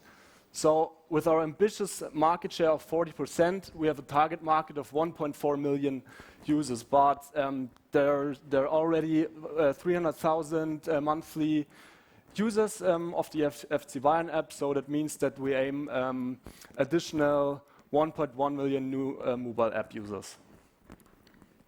So now, what's in it for you? Well, first, you'll be the first German football club in creating a community-building app. We've looked across all of the German football clubs. Everyone is doing something to do with social programs, but none of the clubs have put an entire community on a digital platform. You'll be the first, and corporate partners, you'll also be the first. Second, you get real-time fan insights to really know what fans like on a daily basis, maybe to tailor-make your merchandise. And to influence a narrative of 1.7 million of non-FC Bayern German football fans in their community, or to convert existing 1.1 million of FC Bayern fans in Germany and 3.8 million global FC Bayern fans into your mobile app as a white label solution. And with fans, what do they benefit from? Well, first, increase different communities' visibility. From our user research, we found out that visibility is a keyword to social inclusion. Social inclusion means anyone could watch a football, can be a fan. So visibility means when you see a female fan, you'll never be surprised about how knowledgeable they could be about FC Bayern. Second is to improve matchday experience by connecting with fans. We asked them from 1 to 5, how much would a community platform improve your matchday experience? If 1 is not at all, they give us a 3.5 over 5, and that is confirmed also with the quantitative survey credits to T-Mobility. Voices, having their voices heard and opinions counted, and also to choose how their loyalty be rewarded. And this is how we are going to generate our revenue from. So in our first phase, before we get the critical mass, we will roll out in-app purchases for fan and fan clubs, but we don't want to charge them for inclusion purposes.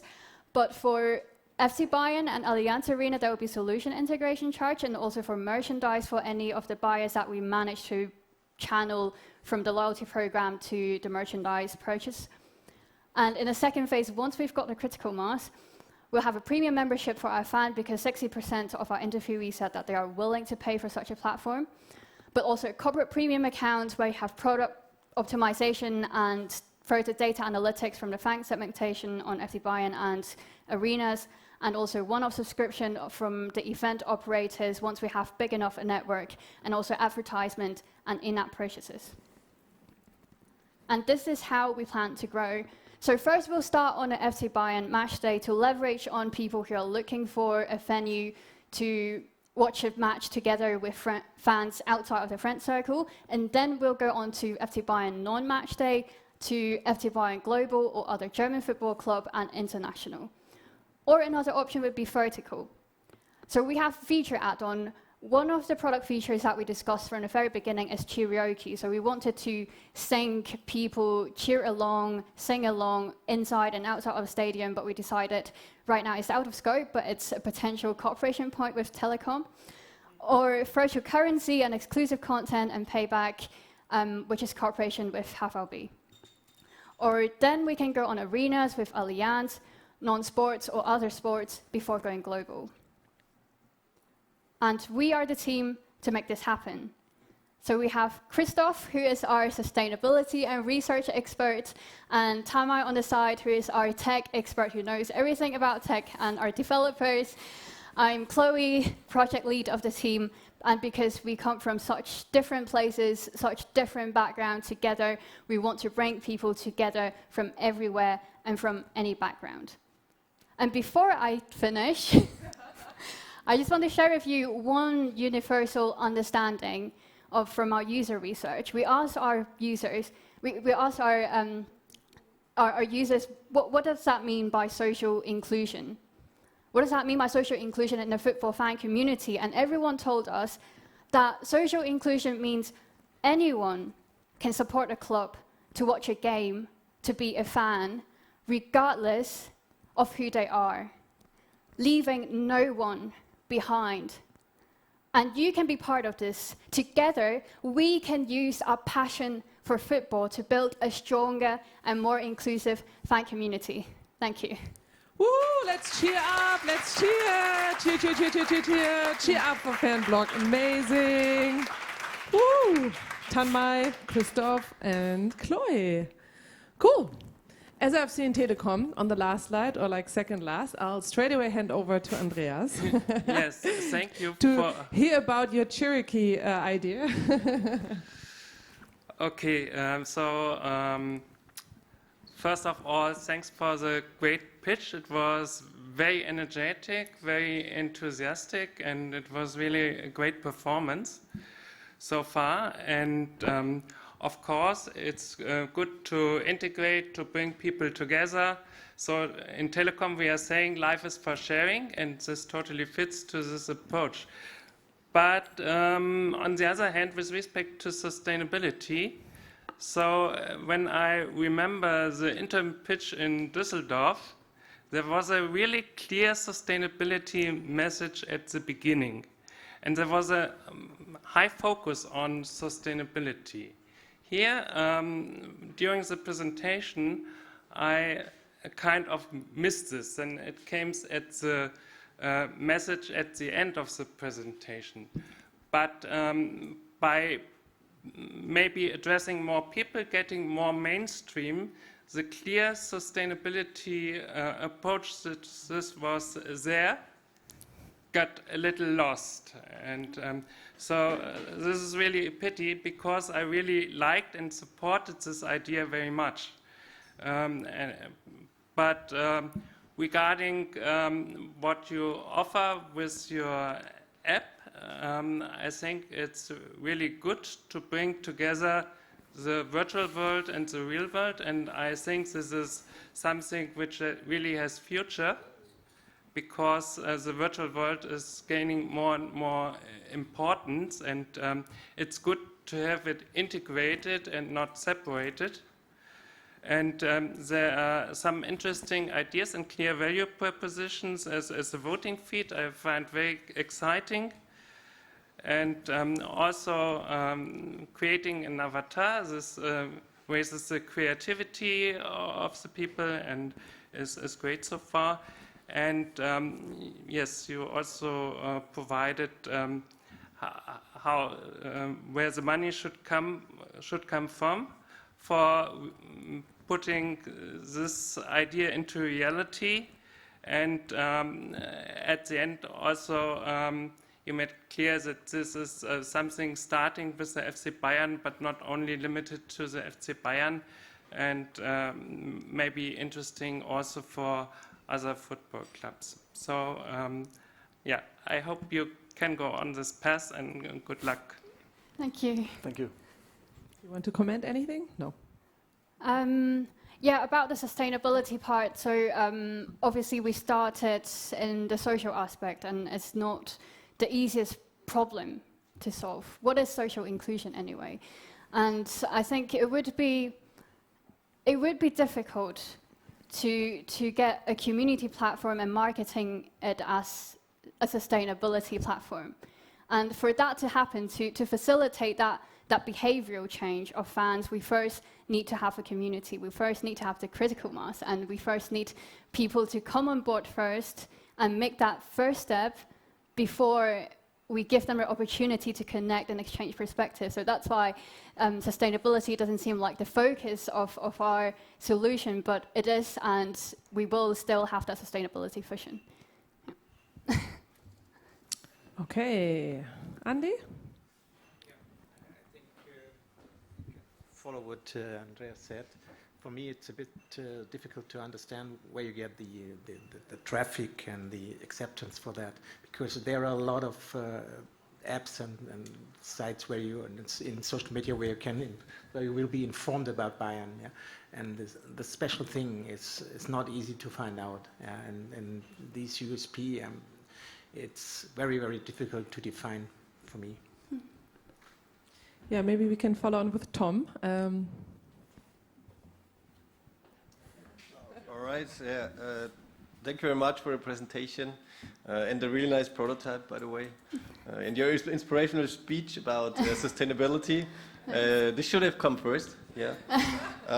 You have you pointed out a really critical problem at this moment. Unfortunately, with COVID, people are not very fond about meeting unknown people, but I think that will change at some point.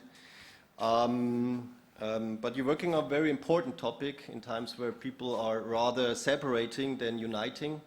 So this is very important. But I think you're working on a really challenging topic when it comes from a business point of view. To develop social network is really hard. You need to have heavy investments. Even with the power of FC Bayern, driving users to a new app is a hard part. I'm pretty sure you figure out all the technical parts with the geolocations via Google Maps, etc. This is not the hard part, but monetizing such a solution is quite difficult. And I really recommend that you do deep research about the fans. If you're really solving a problem, if the fans really want to be connected before and during a match, or rather stay in their friends group and stay within their inner circle. So really do deep research on that. And one point I was missing, what is the pricing strategy? So what do we have to pay for that solution? For FC Bayern. So yeah, so our monetization strategy will mainly focus on the solution integration, so the one-off fee for development first, because to gain a critical mass, having FC Bayern on board would be crucial to leverage on your current mobile user. But second, we also prepared a few slides on. Anyway, yeah, but to answer your question, it will be mainly on FC Bayern before we can roll it out to different users. And also in-app purchases, for example, we thought about monetizing avatars. And that's something we think that could potentially gain traction. But overall, we definitely agree it's hard to monetize when it comes to social inclusion, when it comes to bringing people together. Yeah. Okay, then maybe over to Daniel. Yeah, I need to say I feel very sorry for the people who have left. Oh yeah, because this was such a great presentation, really well done. I mean, as passionate as you presented this idea, this was outstanding today. I really liked it.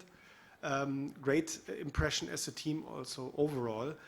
And I feel there's never been a better moment than introducing this way of thinking about the problem of COVID and the fan engagement beyond the stadium. So I'm a bit of a different opinion than the other people who have commented for a very special reason, because connecting fans together and this diversity and inclusion aspect, and first and foremost having a tool to support this idea. And I'm very clear that this is a very, very big value of FC Bayern as a club and a company. Rot gegen Rassismus and all initiatives like that. I think we, and because I'm also a big fan of FC Bayern, I think we need such a platform. For me, this is not a if or a should we. For me, it's as a fan. It's really a must, I feel. I'm personally a member of a Facebook group which is called Mir San Francisco, which is a fan club in San Francisco, led by a former Baini, interestingly enough, which I came across when I was spending some business days in San Francisco and wanted to see a match somewhere. So this was, let's say, the sample of one kind of experience. And I feel that there's really a strong need for a platform that fans can really connect beyond the pure stadium experience. And I really love, and I'm really deeply in love with what you have presented today. Other than just technically, from a consultant perspective, having seen many pitches, for me this was the most thought through pitch I have seen today. So really, save the best for last. Thank you. Thank you.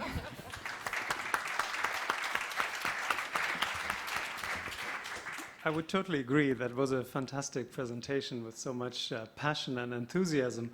But I would also share the criticism that I understand that you want to go for the tool first, and then in the second step, focus on the social inclusion topic. And maybe that makes sense. But still, when I look into your eyes and I see the almost tears coming when you talk about the inclusion and having women and having disadvantaged groups and having other people as fans who are not fans yet. I think this should still be at the core of what you do, because this is what makes you unique, and this is what you bring across so convincingly. Don't lose this part, and don't put it too much aside. I don't know if starting with this issue would have maybe turned around or had left a different impression on me, but I was missing this. I was very happy that at the end you came to this point, but make this core, I think. Okay. Thank you, Toby. Yeah, thank you. Okay. So now we have two more people with us, remote. I think we start with Kate, or?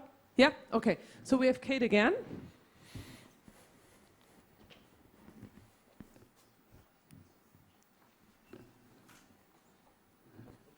Can you hear me? That doesn't look like Kate. That looks like Jacqueline. Or Jackie. That looks like Kate. That's what we take. Weird to see yourself on a screen, on a big screen again. Super strange experience, but still I'm super happy that I'm able to participate and also to jury this super great presentation.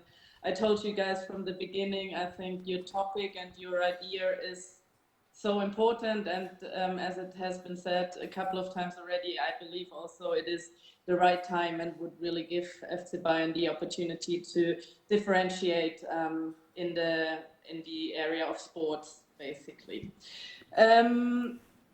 I agree on a couple of things which have been said already. One very positive thing, also what I like a lot, is that you really, in a world where everything becomes more digital, create this extension to the real world again and to generate real connections again. I think this is very strong. Also the factor of like bringing a community together, especially in these days, we learn from a lot of market research, people rather trust their peers. When I feel like you, for example, recommend a bar where you watch a match together, it always is a more trusted advice if it comes from a peer. So this is also embedded within your approach. I also like this a lot. I also miss, though, a little bit the social component and this inclusion component, which you guys played very strongly in the beginning. I agree it doesn't have to become now a charity platform or like for underprivileged people a very strong social approach, but I feel there is the need to embed that. This is why I also feel the costs can't be charged to the user in the end. If you talk about inclusiveness, you need to give the opportunity to everybody to be part of this, and as soon as you charge people, you will exclude a lot of people right away. So this I see very critically, to be honest, and where I see an opportunity to embed this social component, again, the thinking is in the reward area. So I would also try to move away to have rewards which are very focused on the stadium experience only, because there are a lot of people out there which won't be in the stadium, which probably can't afford a ticket to the stadium. So there I would probably see an opportunity to, there embed the social component, basically. Anything else I wrote down? No, again, that it's the right time, and that you with that have the opportunity to trigger people, as said, beyond the stadium, beyond even Munich. It could be a real global approach. You said it yourself, there is an FC Bayern fan everywhere around you where you go in the world. I think this is a very strong comment anyway. And I, by the way, love the Mir San Francisco notion, and if we could point out those things more and really show within the community that it is already a very strong community within this platform, I think, it could be a very successful approach in this very uncertain, difficult times we are having these days. Thank you for your presentation. Thank you, Kate. Great. And I think we have Raphael as well for the last remarks. Hope you can hear me. Hello, here's Raphael. Yes, perfect. Yes. Yeah? Okay. I think, thank you very much for your bombastic presentation. I really, really love it. And we had a kind of difficult history together, because there were some problems that I understand your issue and your work, and I never been in your project group, but at the end, what you show, and all your three together, what you showed today was bombastic, and I really love the things you want to do, because to bring people together in these times with devices which are relevant, mobile device via app is huge. It's a big idea, of course, because you do, as you said, something that social media can't do. You want to create dialogue, and I guess this is one very important thing in your concept. You want to create dialogue, and you have to create content, user-generated content. But on the other hand, this was said before, I guess it's really, really hard to bring the budget, or to have the budget for marketing campaigns to create a huge mass of users. Because you need a lot of users in the app, otherwise there would be a lot of mismatches, and all your ideas could not work. And this is the only thing where I want to say, wow, this is really difficult, and I'm not sure if this will happen, but don't worry, try it. Go out for small places, make a test, make one more test, try it, and I guess there will be some more ideas on the way that you will not see today. So I want to say thank you very much for that, and I want to support it as much as I can. Super. Thank you so much, Raphael. Thank you. Great. Okay. Any last feedback, points, questions, something? Do we have anything on the chat? Laura? No? Nothing? Okay. Good. Then I would say a big cheer, right, for our Fanbloc team. Thank you very much, guys, and enjoy the evening.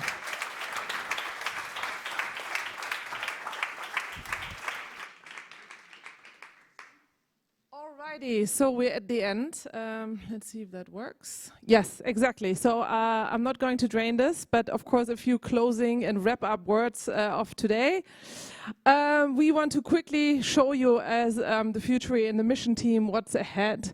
So of course tomorrow the project is done and over for now. The teams, they need to deliver their project documentation still, but then the 3 months are unfortunately already like finished.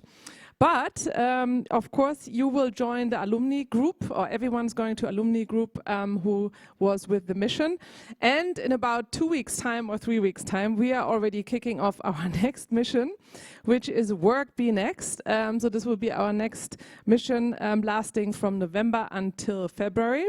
Also quite exciting topic and also like our corporate partners. And what we are also planning is our mission summit 2nd of November in Frankfurt. The plan is to combine it with our kickoff of the next mission. So that's kind of 2 components, but the idea was that we are combining it.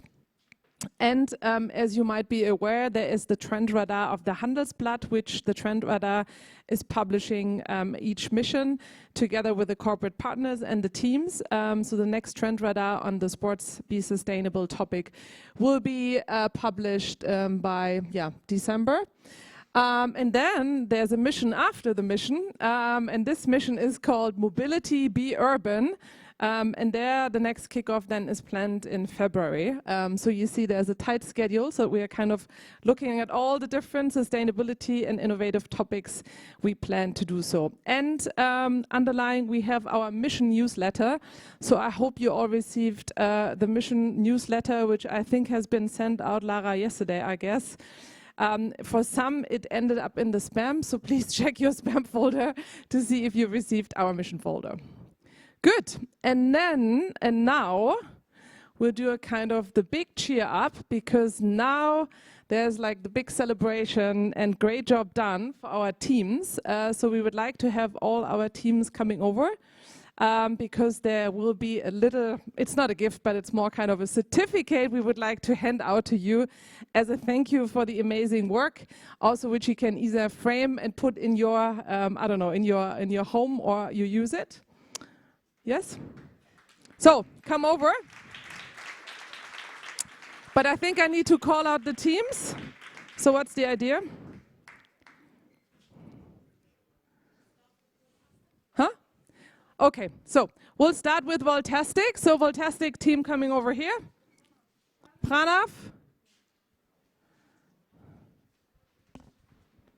So Lara is our fantastic. And we do a quick photo with the team. Pranav? Where's Pranav?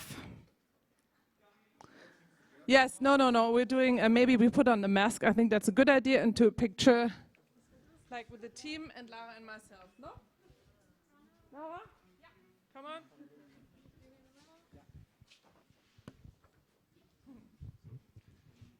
Is it rund?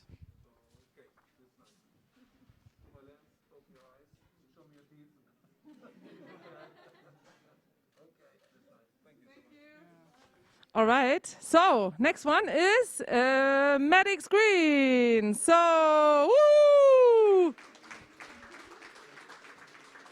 Oh, nice, huh? That's nice. So you can see my name. It's individually for you guys.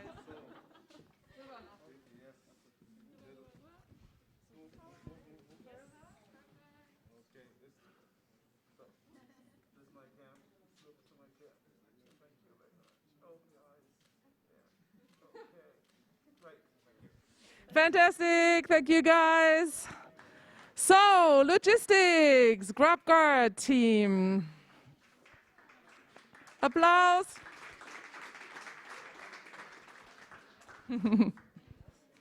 Yes. Same, left. Come on. It's okay?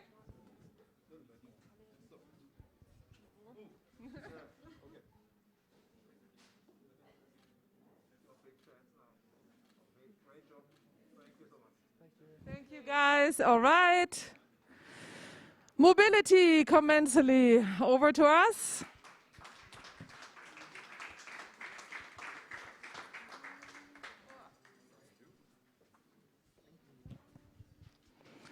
Schön, ne? Ja.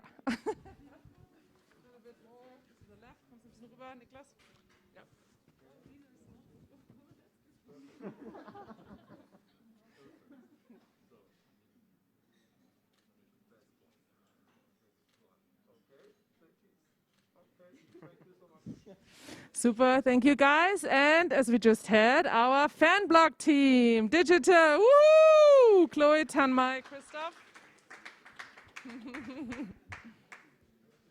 Certificate of completion. So you're done, guys.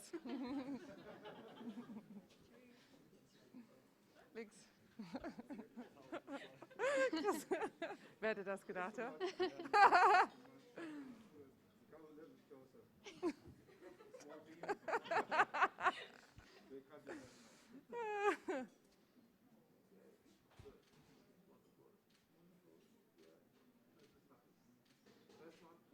Thank you. Great. Thank you, guys. All right. I guess it's very clear what comes now. Also, the big thank you, not only to the teams, but to all the corporate partners who made it possible that we can be here. Starting with FC Bayern, the Allianz Arena, Allianz itself, Audi, Telekom, Hypo Vereinsbank. I think we had them all here today. Siemens, PreZero, Arabest, Handelsblatt, and Bain & Company, of course. So thank you, thank you, thank you. I think this is very special, and all our teams will take amazing learnings with them, and I think you help them very much in developing their future, which I think is extremely important. And lastly, and I think this is equally important, I have to say a big thank you to the Futury team, but first of all, and I think there's lots of many clubbings now, to my wonderful best mate, project manager, Lara! You need a picture as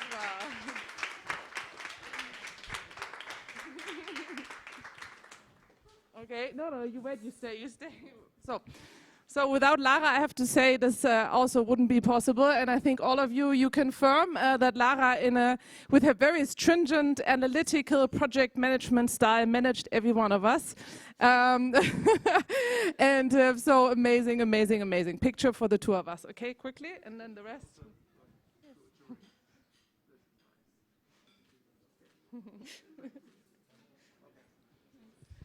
Okay, and now the rest of the whole Futury team, of course. We have Laura, our social media expert. Come, Laura! Woo! Timon, also marketing and recruiting. We have Charlie, of course, right? So Charlie should be here as well on stage. And we have Lukas, come as well. Lukas, intern. Who else? Did I miss anyone? Yannis! Where's Yannis? Of course. He's hanging out with Henning, I think, somewhere. I've seen. So where's Yannis? Yeah, he's coming. Perfect. So we need a big applause for the Futury team. A big thank you to all of you and a picture.